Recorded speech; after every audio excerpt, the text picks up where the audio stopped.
ದೇವರಿಗೆ ಸ್ತೋತ್ರವಾಗಲಿ. ತಿರುಗೊಂದ ಭಕ್ತಿ ನಾವು ಆತನ ಸನ್ನಿಧಾನದಲ್ಲಿ ಈ ಶುಕ್ರವಾರದ ಪ್ರಾರ್ಥನೆಯಲ್ಲಿ ನಾವು ಭಾಗಿಗಳಾಗುವಂಥ ಒಂದು ಕೃಪೆಯನ್ನು ದೇವರು ನಮಗೆ ಅನುಗ್ರಹಿಸಿಕೊಟ್ಟಿದ್ದಾನೆ. ಆ ದೇವರು ನಿಜವಾಗಿ ಒಳ್ಳೆಯವರು. ಇವತ್ತು ಯೆರೆಮೀಯನು ಹೇಳಿದಾಗೆ ನಾವು ಹೊಂದಿರುವುದೇ ಆತನ ಕರುಣೆ ಪ್ರಿಯರೇ. ಆದ್ದರಿಂದ ಆತನ ಕರುಣೆ, ಕೃಪೆ, ಪ್ರೀತಿ ಕಾರ್ಯಗಳು ನೆನೆಸುತ್ತಾ ನಾವು ಸ್ವಲ್ಪ ಹೊತ್ತು ಆತನನ್ನು ಆರಾಧಿಸೋಣ, ಆತನಿಗೆ ಸ್ತೋತ್ರವನ್ನು ಸಲ್ಲಿಸೋಣ, ಪ್ರಾರ್ಥನೆ ಮಾಡೋಣ. ಪ್ರೀತಿಯುಳ್ಳ ನಮ್ಮ ಪರಲೋಕದ ತಂದೆಯಾದ ದೇವರೇ, ಈ ದಿನವೂ ನಿನ್ನಿಂದಲೇ ನಮ್ಮ ಜೀವಿತಕ್ಕೆ ನೇಮಕವಾದ ದಿನ. ಅದಕ್ಕಾಗಿ ನಿನ್ನನ್ನು ನಾವು ಕೊಂಡಾಡುತ್ತೇವೆ, ಅದಕ್ಕಾಗಿ ನಿನ್ನನ್ನು ನಾವು ಸ್ತುತಿಸ್ತೇವೆ, ಆರಾಧಿಸ್ತೇವೆ. ಸ್ವಾಮಿ, ನಿನಗೆ ಸ್ತೋತ್ರವಾಗಲಿ. ಸ್ವಾಮಿ, ನಿನಗೆ ಸ್ತೋತ್ರವಾಗಲಿ. ರಾಜ, ನಿನಗೆ ಸ್ತೋತ್ರವಾಗಲಿ. ನೀನು ನಮ್ಮ ಜೀವಿತದಲ್ಲಿ ಮಾಡಿದಂಥ ಎಲ್ಲ ಮೇಲುಗಳಿಗಾಗಿ ಸ್ತೋತ್ರ, ಎಲ್ಲ ಉಪಕಾರಗಳಿಗಾಗಿ ಸ್ತೋತ್ರ. ಇರುವಾತನೇ ನಿನಗೆ ಸ್ತೋತ್ರ, ಬರುವಾತನೇ ನಿನಗೆ ಸ್ತೋತ್ರ, ಕಾರ್ಯ ಮಾಡಿದಾತನೇ ಸ್ತೋತ್ರ, ಕಾರ್ಯ ಮಾಡುತ್ತಿರುವಾತನೇ ಸ್ತೋತ್ರ, ಅದ್ಭುತ ಸ್ವರೂಪನೇ ಸ್ತೋತ್ರ, ಪರಾಕ್ರಮಿಯಾದ ದೇವರೇ ನಿನಗೆ ಸ್ತೋತ್ರ. ಇವತ್ತು ನಿನ್ನನ್ನು ಕೊಂಡಾಡುತ್ತಿರುವ ಕೃಪೆ ನಮ್ಮ ಜೀವಿತಕ್ಕೆ ಕೊಟ್ಟಿರುವುದಕ್ಕಾಗಿ ಸ್ತೋತ್ರ. ಸ್ತೋತ್ರ ಯೇಸು, ಸ್ತೋತ್ರ ಯೇಸು, ಸ್ತೋತ್ರ ಯೇಸು, ಸ್ತೋತ್ರ ಯೇಸು. ಎಲ್ಲ ಘನತೆ ಮಾನವಾಗಿ ನಿನ್ನ ಪುಟ್ಟಿ ಸಾಗಿಸ್ತೇವೆ. ನಮ್ಮ ಸ್ತುತಿಯನ್ನು ಸ್ವೀಕರಿಸಿ ದೇವರೇ, ನಿನ್ನ ಮಕ್ಕಳನ್ನು ಆಶೀರ್ವದಿಸಬೇಕೆಂದಾಗಿ ಪ್ರಾರ್ಥಿಸ್ತೇವೆ. ಯೇಸು ನಾಮದಲ್ಲಿ ಬೇರೆ. ಆಮೇಲೆ ಸ್ವಲ್ಪ ಹೊತ್ತು ನಾವು ಕರ್ತನನ್ನು ಸ್ತುತಿಸಿ ಕೊಂಡಾಡೋಣ ಪ್ರಿಯರೇ. ಹಲ್ಲೆಲೂಯಾ.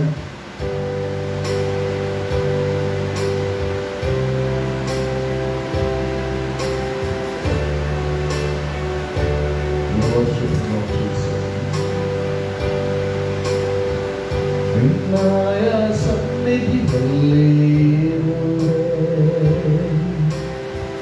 ನನ್ನೊಳ್ಳೆ ಕ್ರಿಯೆಗಳಿಂದಲ್ಲ,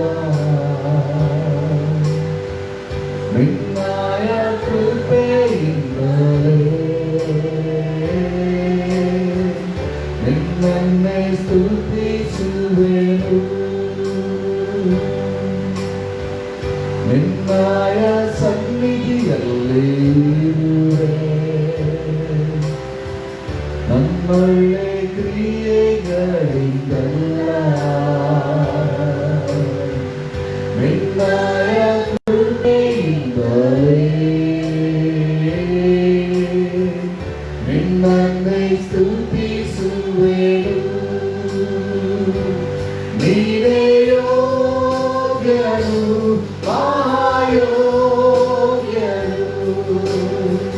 ಯಜ್ಞದ ಕುರಿಮರಿಯೇ, ನೀನೇ ಪರಿಶುದ್ಧನು, ಅತಿ ಪರಿಶುದ್ಧನು, ಶುದ್ಧನು ನೀನೊಬ್ಬನೇ. ನೀನೇ ಯೋಗ್ಯನು, ಮಹಾಯೋಗ್ಯನು, ಯಜ್ಞದ ಕುರಿಮರಿಯೇ,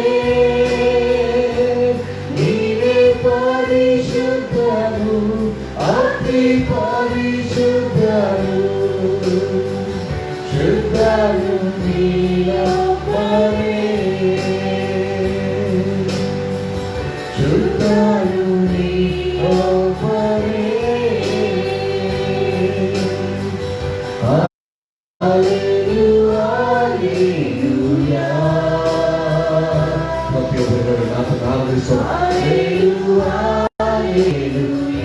ಆತನ ಸನ್ನಿಧಿಯಲ್ಲಿ ಎದ್ದು ನಿಂತುಕೊಂಡು ಆತನ ಆರಾಧಿಸೋಣ ಪ್ರಿಯರೇ. Come on. Hallelujah, hallelujah,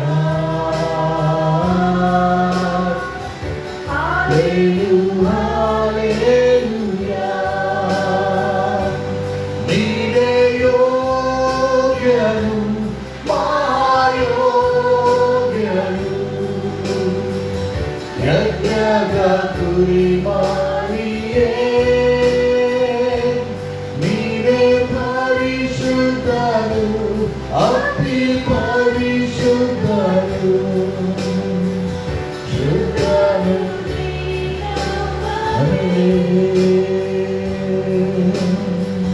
ಶುದ್ಧನು ನೀನೊಬ್ಬನೇ. ಇದನ್ನ hallelujah, come on. Hallelujah, hallelujah, hallelujah, hallelujah. We worship you, Almighty God. Hallelujah, hallelujah, hallelujah, hallelujah, hallelujah, hallelujah. Glory, glory, glory, glory, glory, Lord Jesus. Hallelujah, hallelujah. We worship you, Lord. Hallelujah, hallelujah, hallelujah, hallelujah. Nire yogyanu, mahayogyanu, yajnana kurimariye.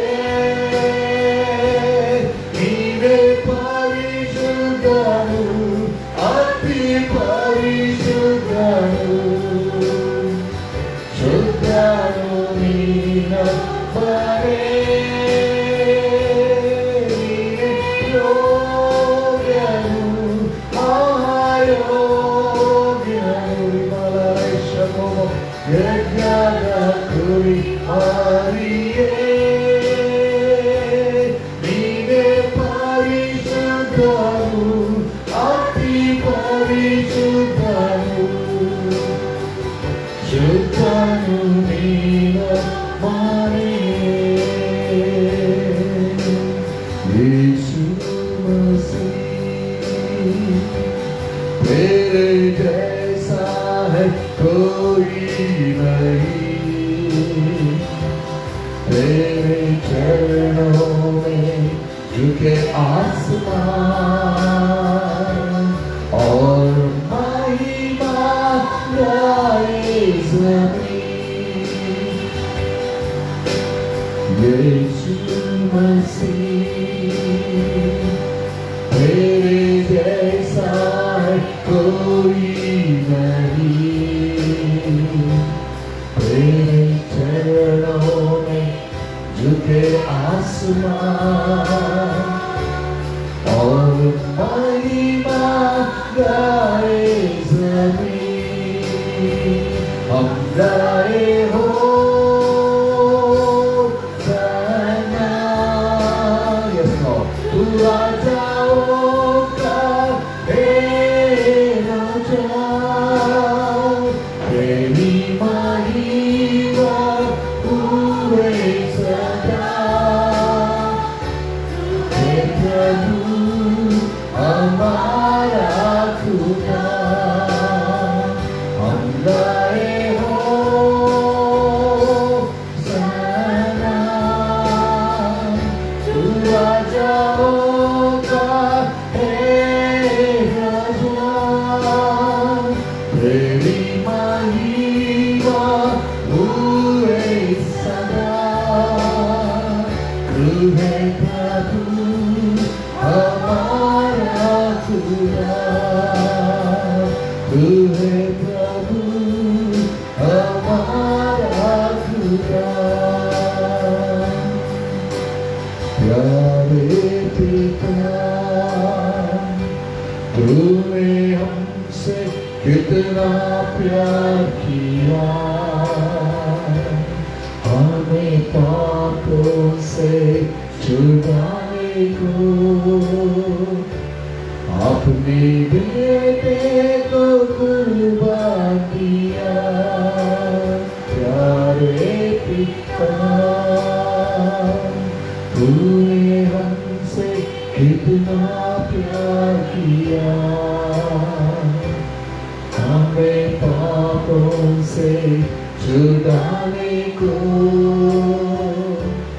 अपने बेटे को कुर्बान दिया। हम गाए हो सना,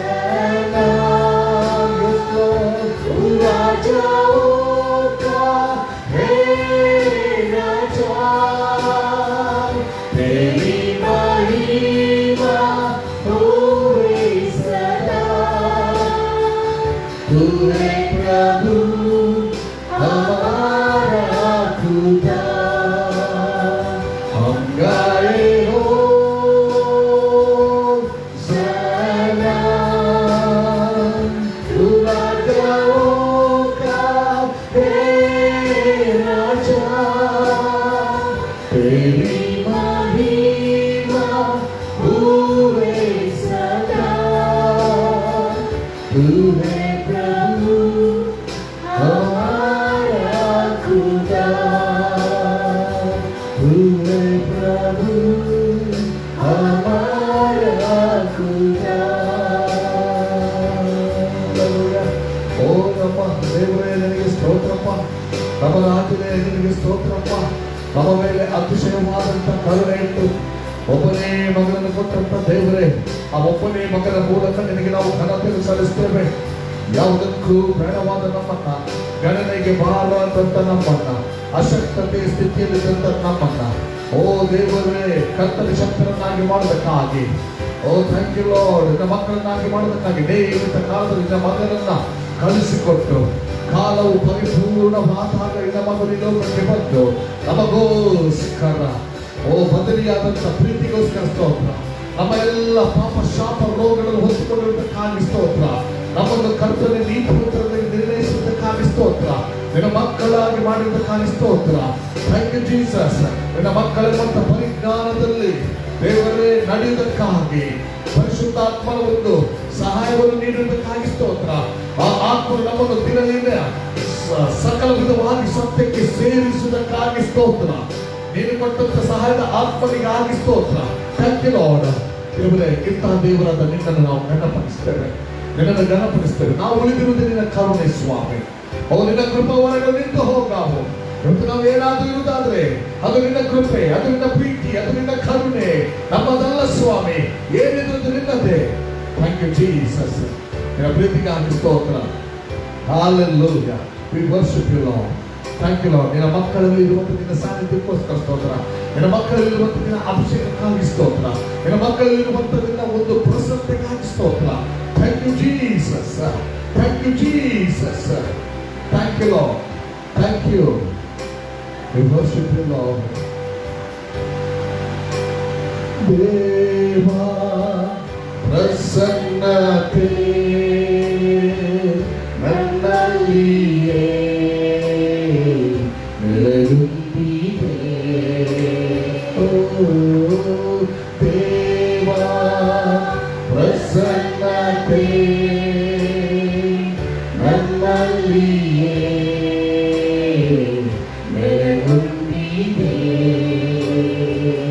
ದೇವಾ ನಿನ್ನ ಮಹಿಮೆ ನಮ್ಮನ್ನೆಲ್ಲ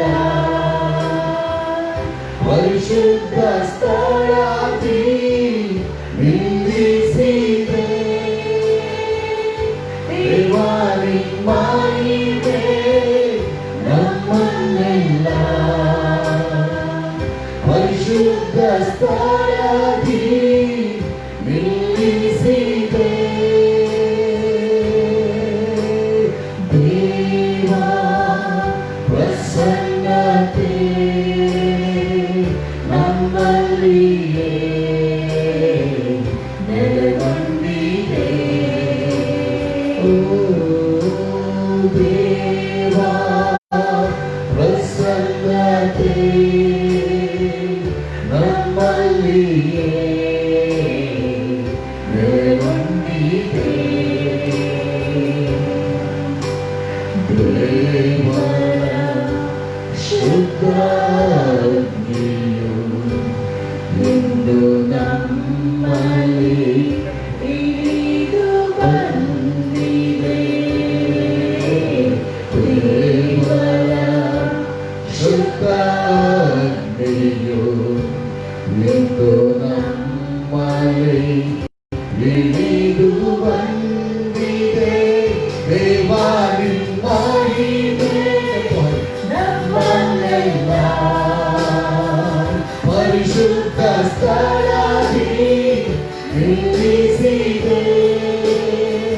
ದೇವಾ ನಿನ್ನ ಮಹಿಮೆ ನಮ್ಮನ್ನೆಲ್ಲ ಪರಿಶುದ್ಧ ಸ್ಥಳದಲ್ಲಿ ನಿಲ್ಲಿಸಿದೆ. ದೇವಾ ಪ್ರಸನ್ನತೆ ನಮ್ಮಲ್ಲಿಯೇ ನೆಲೆಗೊಂಡಿದೆ. ಓ ದೇವಾ ಪ್ರಸನ್ನತೆ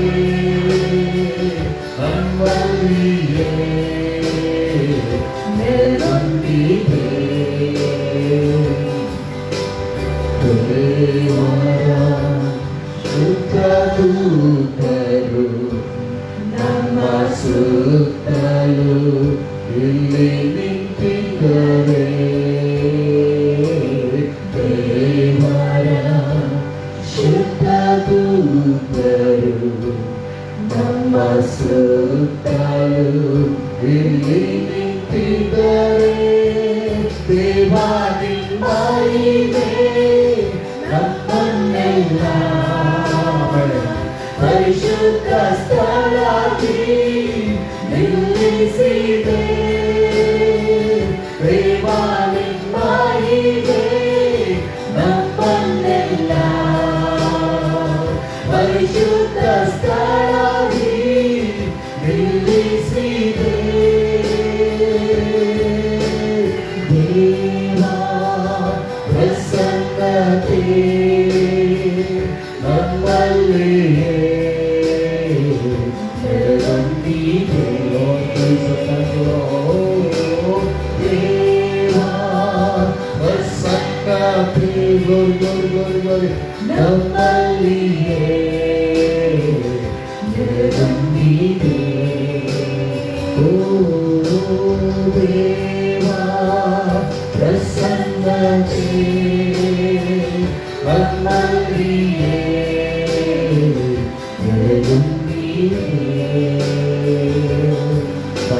ಕರ್ತನೆ ನನ್ನ ಸನ್ನದಿಗೋಸ್ಕರ ಸ್ತೋತ್ರ. ನಿನ್ನ ನಾವು ಸ್ತುತಿಸ್ತೇವೆ ಸ್ವಾಮಿ. Thank you Lord Jesus.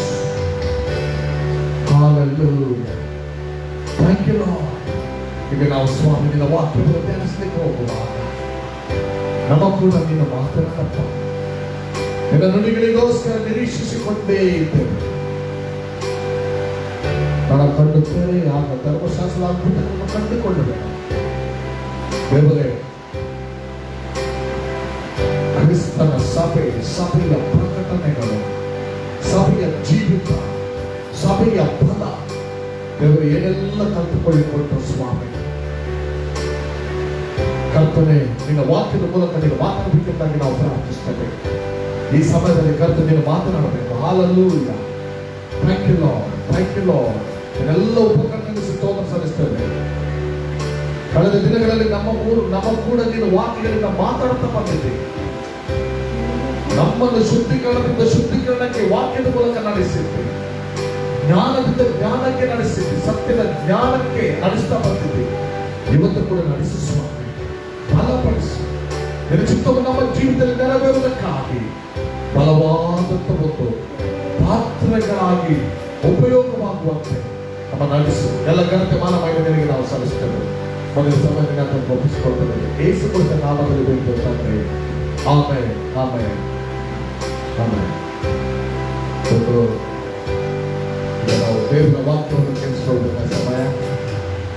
ನಮ್ಮ ಒಂದು ದೇವರ ಸೇವಕರಾದಂಥ ಸುವಾರ್ತಿಕರಾದಂಥ ಕರುಣಾಕರ ಅವರು ನಮ್ಮಲ್ಲಿದ್ದಾರೆ. ಮುಂದಿನ ಸಮಯವನ್ನು ನಾವು ಅವರಿಗೆ ಬಿಟ್ಟು ಕೊಡ್ತಾ ಇದ್ದೇವೆ. ಅವರು ನಮ್ಮನ್ನು ವಾಕ್ಯ ಭಾಗದಲ್ಲಿ ನಡೆಸ್ತಿದ್ದಾರೆ. ಎಲ್ಲರೂ ಚಪ್ಪಳೆ ಪಡ್ಕೊಂಡು ಅವರನ್ನು ವೇದಿಕೆಗೆ ಆಹ್ವಾನಿಸ್ತಾರೆ.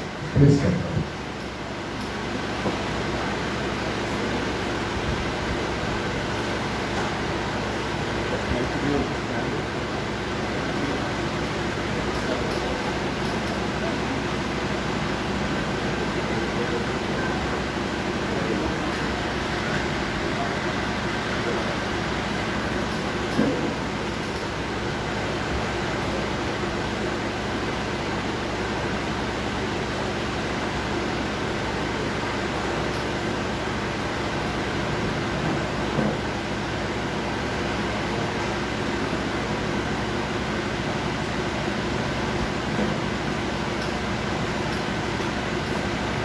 ಪ್ರಾರ್ಥನೆ ಮಾಡುವ.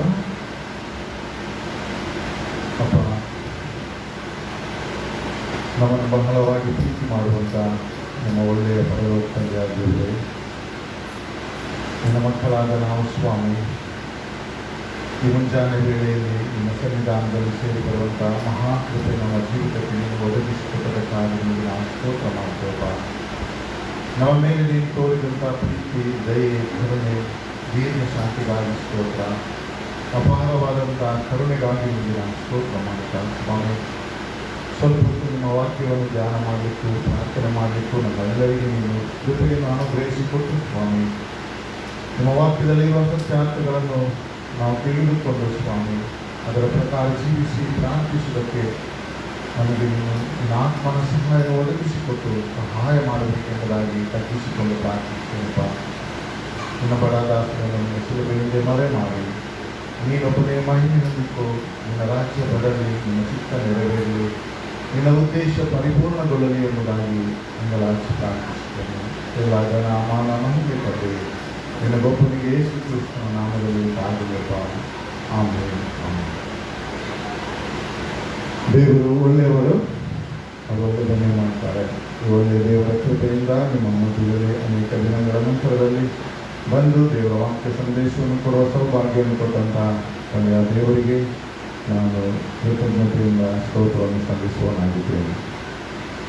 ಈ ದಿನ ನಾವು ಧ್ಯಾನ ಮಾಡಲಿಕ್ಕಿರುವಂಥ ವಿಷಯ ದೇವರ ಆತ್ಮನ ಸಹಾಯದಿಂದ ನಾನು ಪ್ರಾರ್ಥನೆ ಮಾಡ್ತಾ ಇರುವಾಗ ಪ್ರಾರ್ಥನೆಯ ವಿಷಯದಲ್ಲಿ ಮಾತಾಡಬೇಕೆಂಬುದಾಗಿ ನಾನು ಪ್ರೇರೇಪಿಸಲ್ಪಟ್ಟಿದ್ದೇನೆ. ಆದ್ದರಿಂದ ಪ್ರಾರ್ಥನೆಯ ವಿಷಯದಲ್ಲಿ ನಿಮ್ಮ ಮಧ್ಯದಲ್ಲಿ ಸ್ವಲ್ಪ ಹೊತ್ತು ಹಂಚಿಕೊಳ್ಳಿಕ್ಕೆ ಇಷ್ಟಪಡ್ತೇನೆ. ನಾವೆಲ್ಲರೂ ಪ್ರಾರ್ಥನೆ ಮಾಡ್ತೇವೆ. ಪ್ರಾರ್ಥನೆ ಎಂಬುದು ಒಂದು ಕ್ರೈಸ್ತ ಜೀವಿತದ ಒಂದು ಅವಿಭಾಜ್ಯ ಅಂಗ. ಕ್ರೈಸ್ತ ಸಭೆಗಳಲ್ಲಿ, ಕ್ರೈಸ್ತ ಎಲ್ಲ ಕಾರ್ಯಗಳಲ್ಲಿ, ವೈಯಕ್ತಿಕವಾಗಿ ಒಬ್ಬ ವಿಶ್ವಾಸಿ ಜೀವನದಲ್ಲಿ ಪ್ರಾರ್ಥನೆ ಎಂಬುದಿದೆ. ವಿಶ್ವಾಸಿ ಅಲ್ಲದವರ ಬಾಳಿನಲ್ಲಿಯೂ ಪ್ರಾರ್ಥನೆ ಎಂಬುದಿದೆ. ದುಷ್ಟರು ಸಹ ಪ್ರಾರ್ಥನೆ ಮಾಡ್ತಾರೆ. ಪ್ರಾರ್ಥನೆ ಮಾಡದ ಒಂದು ಮನುಷ್ಯ ಒಂದು ರೀತಿಯಲ್ಲಿ ಇಲ್ಲ ಅಂತ ಹೇಳ್ಬೋದು. ಎಲ್ಲರೂ ಎಲ್ಲ ಧರ್ಮದಲ್ಲಿ ಸಹ ಪ್ರಾರ್ಥನೆ ಮಾಡ್ತಾರೆ. ಆದರೆ ಪ್ರಾರ್ಥನೆಯಲ್ಲಿ ಎಲ್ಲ ಪ್ರಾರ್ಥನೆಗಳು ಸಹ ದೇವರ ಸನ್ನಿಧಾನದಲ್ಲಿ ಕೇಳಲ್ಪಡ್ತದ ಒಂದು ವಿಷಯ, ಅಥವಾ ನಾವು ಪ್ರಾರ್ಥನೆ ಯಾರಿಗೆ ಮಾಡಬೇಕೆಂಬುವಂಥ ವಿಷಯ, ಅಥವಾ ಪ್ರಾರ್ಥನೆ ನಾವು ಹೇಗೆ ಮಾಡಬೇಕೆಂಬ ವಿಷಯ, ಪ್ರಾರ್ಥನೆಗಳನ್ನು ಮಾಡಿದಾಗ ಯಾವ ರೀತಿಯಲ್ಲಿ ಅದಕ್ಕೆ ಉತ್ತರಿಸಲ್ಪಟ್ಟಾಗ ನಾವು ಏನು ಮಾಡಬೇಕೆಂಬ, ಹೀಗೆ ಪ್ರಾರ್ಥನೆಯಲ್ಲಿ ಅನೇಕ ವಿಷಯಗಳಿದೆ. ಪ್ರಾರ್ಥನೆ ಎಂಬುವಂಥದ್ದು ಒಂದು ಕಲಿಯುವಂಥ ವಿಷಯವಾಗಿದೆ. ಯೇಸು ಸ್ವಾಮಿ ಬಳಿಯಲ್ಲಿ ಒಮ್ಮೆ ಸ್ವಾಮಿ ಶಿಷ್ಯರು ಬಂದು ಹೇಳ್ತಾರೆ, ಯೋಹಾನು ತನ್ನ ಶಿಷ್ಯರಿಗೆ ಹೇಳಿಕೊಟ್ಟ ಹಾಗೆ ನಮಗೂ ಸಹ ನೀನು ಪ್ರಾರ್ಥನೆಯನ್ನು ಕಲಿಸಿಕೊಡು ಎಂಬುದಾಗಿ. ಯೇಸು ಸ್ವಾಮಿ ಅದನ್ನು ತನ್ನ ಶಿಷ್ಯರಿಗೆ ಕಲಿಸಿಕೊಟ್ಟಂಥದ್ದು ನಾವು ನೋಡ್ತೇವೆ. ಮಾತ್ರವಲ್ಲ, ಪ್ರಾರ್ಥನೆ ಎಂಬಂಥದ್ದು ಕಲಿಬೇಕು. ನಾವೆಲ್ಲರೂ ಇದನ್ನು ಅಭ್ಯಾಸ ಮಾಡಿಕೊಳ್ಬೇಕಾಗ್ತದೆ. ನಾವು ಕೆಲವರ ಪ್ರಾರ್ಥನೆ ನೋಡಿ ನಾವು ಬಹಳ ಸಂತೋಷ ಪಡ್ತೇವೆ, ಮಾತ್ರವಲ್ಲ ನಮಗೆ ಪ್ರೇರೇಪಿಸಲ್ಪಡ್ತೇವೆ, ಅವರೆಷ್ಟು ಒಳ್ಳೆ ಪ್ರಾರ್ಥನೆ ಮಾಡ್ತಾರೆ ಎಂಬುದಾಗಿ.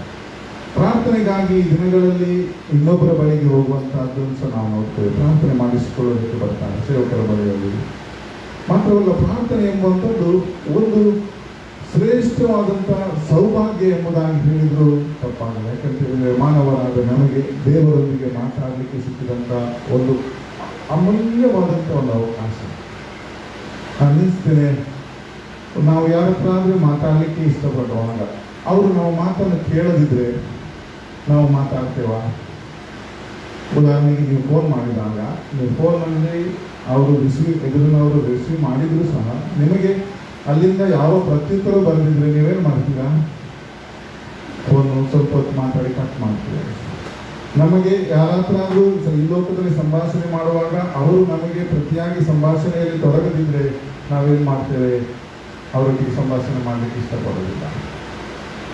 ನಾವು ಪ್ರಾರ್ಥನೆ ಎಂಬುವಂಥದ್ದು ಭೂಮಿ ಆಕಾಶಗಳನ್ನು ಉಂಟು ಮಾಡಿದ ಸರ್ವಶಕ್ತನಾದ ದೇವರ ಬಳಿಯಲ್ಲಿ ಮಾಡ್ತಿದ್ದೇವೆ ಎಂಬುದನ್ನು ತಿಳಿದುಕೊಂಡಾಗ ನಮ್ಮ ಪ್ರಾರ್ಥನೆಗಳು ದೇವರು ಕೇಳುತ್ತಾನೆಂಬಂಥ ವಿಶ್ವಾಸಗಳು, ನಂಬಿಕೆ ನಮ್ಮಲ್ಲಿರುವಾಗ, ಹೆಚ್ಚುವಾಗ, ಆ ಅನುಭವಗಳು ನಮ್ಮದಾಗುವಾಗ, ಆ ಪ್ರಾರ್ಥನೆಗೆ ಉತ್ತರ ಸಿಗುವಾಗ ನಾವು ಮಾಡುವಂಥ ಪ್ರಾರ್ಥನೆ ಎಷ್ಟು ಶ್ರೇಷ್ಠವಾಗಿದೆ, ಅಥವಾ ಈ ಪ್ರಾರ್ಥನೆ ನಾವು ಹೇಗೆ ಮಾಡಬೇಕು, ಅಥವಾ ಇದರಲ್ಲಿ ನಾವು ಎಷ್ಟು ಆನಂದವುಳ್ಳವರಾಗಬೇಕು, ಅಥವಾ ಈ ಪ್ರಾರ್ಥನೆ ಎಂಬುವಂಥದ್ದು ಭೂಮಿ ಆಕಾಶಗಳನ್ನು ಉಂಟು ಮಾಡಿ ದೇವರ ಬಳಿಯಲ್ಲಿ ಮಾತಾಡುವಂಥ ಒಂದು ಸೌಭಾಗ್ಯವನ್ನು ದೇವರು ನಮಗೆ ಕೊಟ್ಟದ್ದು ನೆನೆಸುವಾಗ ನಾವು ಎಷ್ಟರವರು. ನೀವು ಆಲೋಚನೆ ಮಾಡಿ. ನಾವು ಪೇಪರ್ನಲ್ಲಿ ಕಳೆದ ಕೆಲವು ತಿಂಗಳುಗಳ ಹಿಂದೆ ನೋಡಿದ್ದೇವೆ, ನಮ್ಮ ದೇಶದ ಪ್ರಧಾನಿ ಕೆಲವರೊಟ್ಟಿಗೆ ಫೋನ್ ಮಾಡಿ ಮಾತಾಡಿದರು. ಹಿರಿಯರ ಹತ್ರ ಅಭಿಪ್ರಾಯದಲ್ಲಿ ಫೋನ್ ಬಂದು ಅವರ ಆನಂದವನ್ನು ಅವರು ರಿಪೋರ್ಟರ್ ಅಂತ ನಮಗೆ ಶಾಕ್ ಆಯಿತು. ಯಾಕಂದರೆ ಪ್ರಧಾನಿ ನಮಗೆ ಫೋನ್ ಮಾಡಿದ್ದಾನೆ, ಒಬ್ಬ ಪ್ರಧಾನಿ ದೇಶದ ನಮ್ಮ ಹತ್ರ ಮಾತಾಡಿದ್ದಾನೆ, ಫೋನ್ ಮಾಡಿದ್ದಾರೆ ಎಂಬುದಾಗಿ. ನೀವೆಂದಾದರೂ ನೆನೆಸಿದ್ದೀರಾ? ನೀವು ಪ್ರಾರ್ಥನೆ ಮಾಡುವಾಗ ಸಮಸ್ತ ಸೃಷ್ಟಿಕರ್ತನಾದ ದೇವರ ಬಳಿಯಲ್ಲಿ ನಾವು ಮಾತಾಡ್ತಾ ಇದ್ದೇವೆ, ದೇವರು ನಮ್ಗೆ ಉತ್ತರ ಕೊಡ್ತಾ ಇದ್ದಾನೆ, ನಾವು ಯಾರೊಟ್ಟಿಗೆ ಸಂಭಾಷಣೆ ಮಾಡ್ತಿದ್ದೇವೆ ಎಂಬುದನ್ನು ನೆನೆಸಿದ್ದೀರಾ? ನಾನು ನೆನೆಸ್ತೇನೆ, ಹೀಗೆ ನಾವು ನೆನೆಸಿಕೊಂಡು ಪ್ರಾರ್ಥನೆ ಮಾಡೋದಾದರೆ ನಮ್ಮ ಆನಂದ ನಿಜವಾಗಿ ನಾವು ಇನ್ನೂ ಹೆಚ್ಚಿಗೆ ಪ್ರಾರ್ಥನೆ ಮಾಡಬೇಕಾಗ್ತದೆ. ಯಾಕಂದರೆ ನಾವು ಪ್ರಾರ್ಥನೆ ಮಾಡ್ತಾ ಇರುವಂಥ, ನಾವು ಪ್ರಾರ್ಥಿಸುವಂಥ, ನಾವು ಬೇಡಿಕೊಳ್ಳುವಂಥ ಎದುರಿನಲ್ಲಿರುವಂಥವ್ರು ಯಾರು? ಅಂಥ ದೊಡ್ಡ ದೇವರ ಬಳಿಗೆ ನಾವು ಹೋಗ್ತೇವೆ. ಈ ಭಾಗ್ಯವನ್ನು ದೇವರ ಮಕ್ಕಳಿಗೆ ಲೋಕದಲ್ಲಿ ದೇವರು ಒದಗಿಸಿಕೊಟ್ಟಿದ್ದಾನೆ. ಇದು ಸೌಭಾಗ್ಯವಲ್ಲದೆ ಮತ್ತೊಂದಲ್ಲ. ಪ್ರಾರ್ಥನೆ ಮಾಡಲಿಕ್ಕೆ ದೇವರಿಗೆ ನಮಗೆ ಕೊಟ್ಟಂಥ ಒಂದು ಕೃಪೆ. ಯಾಕಂದರೆ ಆತ ನಮ್ಮ ಪ್ರಾರ್ಥನೆ ಕೇಳುವವನಾಗಿದ್ದಾನೆ. ಬೈಬಲ್ನಲ್ಲಿ ನಾವು ನೋಡಬೇಕಾದ್ರೆ ಅನೇಕ ಈ ಸತ್ಯವೇದ ಎಂಬುವಂಥದ್ದು ಆದಿಕಾಂಡದಿಂದ ನೀವು ಪ್ರಕಟಣೆಗಳ ತನಕ ಹೋದರೆ ಅದರಲ್ಲಿ ಅನೇಕ ಭಕ್ತರಿಗಳ ಪ್ರಾರ್ಥನೆಗಳಿದೆ, ದೇವರ ಪ್ರಾರ್ಥನೆಗಳು. ಇದೆಲ್ಲಕ್ಕಿಂತ ಹೆಚ್ಚಾಗಿ ದೇವರ ಪ್ರಾರ್ಥನೆಗಳಿಂದ ಇದು ತುಂಬಿಸಲ್ಪಟ್ಟಿದೆ. ಯೇಸು ಸ್ವಾಮಿ ಲೋಕದಲ್ಲಿರುವಾಗ ಮಹಾಯಾಜಕನ ಪ್ರಾರ್ಥನೆ ಎಂಬುದಾಗಿ ಒಂದು ಅಧ್ಯಾಯವನ್ನು ಯೋಹಾನ ಸುವಾರ್ತೆ 17ನೇ ಅಧ್ಯಾಯ ನಾವು ನೋಡುವಾಗ ಯೇಸು ಸ್ವಾಮಿ ಪ್ರಾರ್ಥನೆ ಮಾಡಿದ್ದನ್ನು ನಾವು ಅದರಲ್ಲಿ ನೋಡ್ತಾ ಇದ್ದೇವೆ. ಮಾತ್ರವಲ್ಲ, ಆದಿ ಕಾಂಡದಿಂದ ನಾವು ನೋಡ್ತೇವೆ ಅಲ್ಲಿ ಅಬ್ರಹಾಮ ದೇವರ ಒಂದು ಸ್ನೇಹಿತನಾಗಿ ಪ್ರವಾದಿಯಾದಂಥ, ನಂಬಿಕೆಗೆ ಮೂಲಪಿತವಾದ ಆದಾಮನ ಪ್ರಾರ್ಥನೆ, ಅವನ ಒಂದು ದೇವರೊಟ್ಟಿಗಿರುವಂಥ ಸಂಭಾಷಣೆ, ಎಲ್ಲ ಭಕ್ತಾದಿಗಳ ಪ್ರಾರ್ಥನೆಗೆ ಉತ್ತರ ದೊರಕಿದಕ್ಕೆ ಮಾಡಿದಂಥ ಒಂದು ಕೃತಜ್ಞತೆಯಿಂದ ತುಂಬಿದಂಥ ಆರಾಧಿಸಲ್ಪಡುತ್ತಿರುವಂಥ ಪುಸ್ತಕ ಈ ಸತ್ಯವೇದವಾಗಿದೆ. ಆದರೂ ಸಹ ಒಂದು ದುಃಖದ ಸಂಗತಿ ಏನಂದರೆ, ಈ ದಿನಗಳಲ್ಲಿ ನಾವು ನೋಡುವಾಗ ಪ್ರಾರ್ಥನೆ ಎಂಬುದು ಒಂದು ವ್ಯಾಪಾರೀಕರಣದಂತೆ ದಾಟಿ ಹೋಗ್ತಾ ಇದೆ. ಇನ್ನೊಂದು ಅರ್ಥದಲ್ಲಿ ಹೇಳಬೇಕಾದ್ರೆ ಪ್ರಾರ್ಥನೆ ಒಂದು ಸಂಪ್ರದಾಯವಾಗಿ ಹೋಗ್ತಾ ಇದೆ. ಪ್ರಾರ್ಥನೆ ಎಂಬುದೊಂದು ಒಂದು ಜೀವನದೊಂದು ಸಂಪ್ರದಾಯದ ಒಂದು ದಿನನಿತ್ಯದ ಕಾರ್ಯಗಳಂತೆ ಆಗ್ತದೆ. ಮಾತ್ರವಲ್ಲ, ನಿರಾಶೆ ಅನ್ನುವಂಥ ಒಂದು ಜೀವಿತವಾಗಿ ಕೆಲವರಲ್ಲಿ ನಾವು ನೋಡ್ತೇವೆ. ಕೆಲವೊಮ್ಮೆ ನಾವು ಪ್ರಾರ್ಥನೆ ನೋಡುವಾಗ ಅದು ಸ್ವಾರ್ಥದಿಂದ ತುಂಬಿದ ಪ್ರಾರ್ಥನೆ ಆಗಿದೆ. ಬೈಬಲ್ ಹೇಳ್ತದೆ, ನಾನು ಹೇಳುವಂತ ನೀವು ಬೇಡಿದರೂ ಭೋಗಾಶೆಯಿಂದ ಬೇಡಿಕೊಂಡಿದ್ದರಿಂದ ಎಂಬುದಾಗಿ ಯಾಕೋಬನು ಹೇಳ್ತಾನೆ. ಬೇಡುವಂಥ ಪ್ರಾರ್ಥನೆ ಅದು ಸ್ವಾರ್ಥದಿಂದ ಬೇಡಿದಂಥ ಪ್ರಾರ್ಥನೆ. ಆದರೆ ಬೈಬಲ್ನಲ್ಲಿ ನಾನು ನೆನೆಸ್ತೇನೆ, ಹೀಗೆ ಒಂದು ಗಂಟೆ ಅಥವಾ ಒಂದು ಸಲ ಒಂದು ದಿನ ಒಂದು ಪ್ರಾರ್ಥನೆ ವಿಷಯದಲ್ಲಿ ಸಂಪೂರ್ಣ ತಿಳ್ಕೊಳ್ಳಿಕ್ಕೆ ಅಸಾಧ್ಯ. ಇದೊಂದು ದಿನನಿತ್ಯದ ಜೀವನದ ಒಂದು ಅವಿಭಾಜ್ಯ ಅಂಗವಾಗಿದ್ದುಕೊಂಡು ನಾವು ಕಲಿತಾ ಹೋದರೆ ನಾವು ಸಹ ಪ್ರಾರ್ಥನೆಯ ಒಂದು ಮನುಷ್ಯರಾಗಿ ಮಾರ್ಪಡಲಿಕ್ಕೆ ಸಾಧ್ಯವಾಗ್ತದೆ. ದೇವರಿಂದ ಆತ್ಮ ನಮಗೆ ಈ ಸಹಾಯ ಮಾಡ್ತಾನೆ. ನಾವು ಪ್ರಾರ್ಥನೆ ಹೇಗೆ ಮಾಡಬೇಕು? ನಾನು ಇವತ್ತು ಕೆಲವು ಪ್ರಾರ್ಥನೆಗಳ ವಿಷಯಗಳನ್ನು ನಿಮ್ಮ ಮುಂದೆ ಹಂಚಿಕೊಳ್ತೇನೆ. ನಾನು ಎನಿಸ್ತೇನೆ, ನೀವು ಸಹ ಪ್ರಾರ್ಥನೆ ಮಾಡುವವರೇ. ನಾನು ಆಗಲೇ ಹೇಳಿದೆ, ಪ್ರಾರ್ಥನೆ ಮಾಡಿದನ್ನು ವ್ಯಕ್ತಿ ಒಬ್ಬನೂ ಇಲ್ಲ. ಒಂದೆಲ್ಲ ಒಂದಿದ್ದಲ್ಲಿ ಅವನು ಪ್ರಾರ್ಥನೆ ಮಾಡೇ ಮಾಡ್ತಾನೆ. ಆದರೆ ದೇವರು ಮೆಚ್ಚುವಂಥ ಪ್ರಾರ್ಥನೆ ಏನು? ಅಥವಾ ಇವತ್ತು ಸಮಾಜಕ್ಕೆ, ಲೋಕಕ್ಕೆ, ದೇವ ಸಭೆಗಳಿಗೆ ಅವಶ್ಯವಾದಂಥ ಪ್ರಾರ್ಥನೆ ಯಾವುದು? ಅಥವಾ ನಾವು ಒಬ್ಬೊಬ್ಬ ಪ್ರಾರ್ಥನಾ ಮನುಷ್ಯರಾಗುವಂಥದ್ದು ಹೇಗೆ? ಸ್ವಲ್ಪ ದೇವರ ವಾಕ್ಯದಲ್ಲಿ ಸಮಯದಲ್ಲಿ, ಸಣ್ಣ ಸಮಯದಲ್ಲಿ ನಾವು ಕಲಿತುಕೊಳ್ಳುತ್ತಾಗುವಂಥ ದೇವರ ನಮಗೆ ಸಹಾಯ ಮಾಡಲಿ ಎನ್ನುವುದಾಗಿ ನಾನು ಪ್ರಾರ್ಥನೆ ಮಾಡ್ತೇನೆ.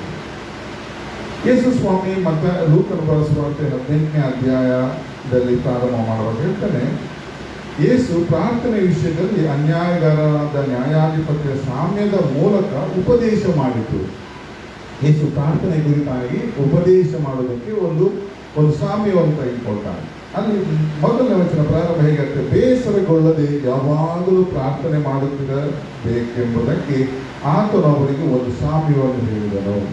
ಹಾಗಾದ್ರೆ ಪ್ರಾರ್ಥನೆಯಲ್ಲಿ ಬೇಸರ ಆಗ್ತದೆ. ಒಂದು ವೇಳೆ ಪ್ರಾರ್ಥನೆ ಮಾಡಿ ಸೋತು ಹೋಗುವಂಥ ಪರಿಸ್ಥಿತಿ ಬರ್ತದೆ, ಮತ್ತೆ ಪ್ರಾರ್ಥನೆಯನ್ನು ನಿಲ್ಲಿಸಿಬಿಡ್ತಾರೆ. ನಾನು ಎನಿಸ್ತೇನೆ, ನೀವೆಲ್ಲ ಹಾಗೆ ಅನುಭವಗಳು ನಿಮ್ಮದು ಆಗಿರ್ಬೋದು. ಬೇಡಿದ್ದನ್ನು ಮತ್ತೆ ನಿಮಗೆ ಮೊದಲು ಮಾಡ್ತಿದ್ದ ಪ್ರಾರ್ಥನೆ ಮರೆತು ಹೋಗಿರ್ಬೋದು, ಯಾವುದಕ್ಕೋಸ್ಕರ ಬೇಡಿದ್ದೇವೆ ಎಂಬುದಾಗಿ. ಯಾಕಂದರೆ ಪ್ರಾರ್ಥನೆ ಮಾಡಿ ನಿಮಗೆ ಅದು ಫಲ ದೊರಕದೇ ಇರುವಾಗ ಅಥವಾ ಅದಕ್ಕೆ ಉತ್ತರ ದೊರಕಲಿಲ್ಲ ಎಂಬುದಾಗಿ ನೆನೆಸಿ ಆ ಪ್ರಾರ್ಥನೆ ನಿಲ್ಲಿಸಿಕೊಳ್ತಾರೆ. ಇದು ವಿಶ್ವಾಸಿಯ ಒಂದು ಸೋಲುವಿಕೆ ಅಥವಾ ಒಬ್ಬ ಮನುಷ್ಯನ ಒಂದು ಸ್ಥಿತಿ ಇಲ್ಲಿ ತೋರಿಸ್ತು. ಅದನ್ನು ಗೊತ್ತಿತ್ತೆ ಸ್ವಾಮಿ ಮೊದಲು. ಅದರಿಂದ ಸ್ವಾಮಿಯನ್ನು ಮಾಡ್ತಾನೆ, ಬೇಸರಗೊಳ್ಳದೆ ಪ್ರಾರ್ಥನೆ ಮಾಡಬೇಕು ಎಂಬುದಾಗಿ. ಪೌಲನು ಹೀಗೆ ಬರೀತಾನೆ, ಕೊಲೊಸ್ಸೆ 4ನೇ ಅಧ್ಯಾಯದಲ್ಲಿ 2ನೇ ವಚನ ಹೇಳ್ತದೆ, ತಪ್ಪದೆ ಪ್ರಾರ್ಥನೆ ಮಾಡುವವರಾಗಿರ್ಬೇಕೆಂಬುದಾಗಿ.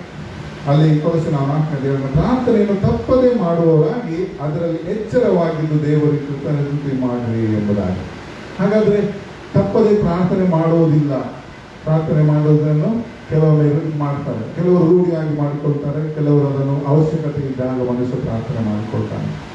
ನಾನು ಆಗಲೇ ಹೇಳಿದೆ, ಇವತ್ತು ಪ್ರಾರ್ಥನೆ ಬೇರೆ ಬೇರೆ ವಿಧಗಳಲ್ಲಿ ಒಂದು ಮನುಷ್ಯನು ಆಡಿಕೊಳ್ತಾನೆ. ಅವಶ್ಯ ಇರುವಾಗ ಅವನು ಪ್ರಾರ್ಥನೆಗೆ ಹೋಗ್ತಾನೆ. ಇದು ಸೇವಕರುಗಳ ಅನುಭವ. ತಮಗೆ ಕಷ್ಟ ಬಂದಾಗ, ವ್ಯಾಧಿ ಬಂದಾಗ, ಆರ್ಥಿಕ ಮುಗ್ಗಟ್ಟು ಬಂದಾಗ, ನಾನಾ ಹೊರಗೆ ಬರಲಾರದ ಸಮಸ್ಯೆಗಳಲ್ಲಿ ಸಿಕ್ಕಿಕೊಂಡಾಗ ಅವರು ಸೇವಕರ ಬಳಿಗೆ ಹೋಗ್ತಾರೆ. ಸೇವಕರುಗಳು ಉಪವಾಸ ಇದ್ದು ಪ್ರಾರ್ಥನೆ ಮಾಡ್ತಾರೆ, ಕಣ್ಣೀರಿನಲ್ಲಿ ಪ್ರಾರ್ಥನೆ ಮಾಡ್ತಾರೆ, ಅವರಿಗೋಸ್ಕರ ದೇವರ ಸನ್ನಿಧಾನದಲ್ಲಿ ಒಡಕೆ ನೋಡ್ತಾರೆ. ಆದರೆ ಅವರು ಬಿಡುಗಡೆ ಹೊಂದಿದಾಗ ಮತ್ತೆ ಅವರು ಎಲ್ಲಿಯೂ ಕಾಣೋದಿಲ್ಲ. ಅಂತ ಅನುಭವಗಳು ಸೇವಕರದಾಗಿರ್ತದೆ.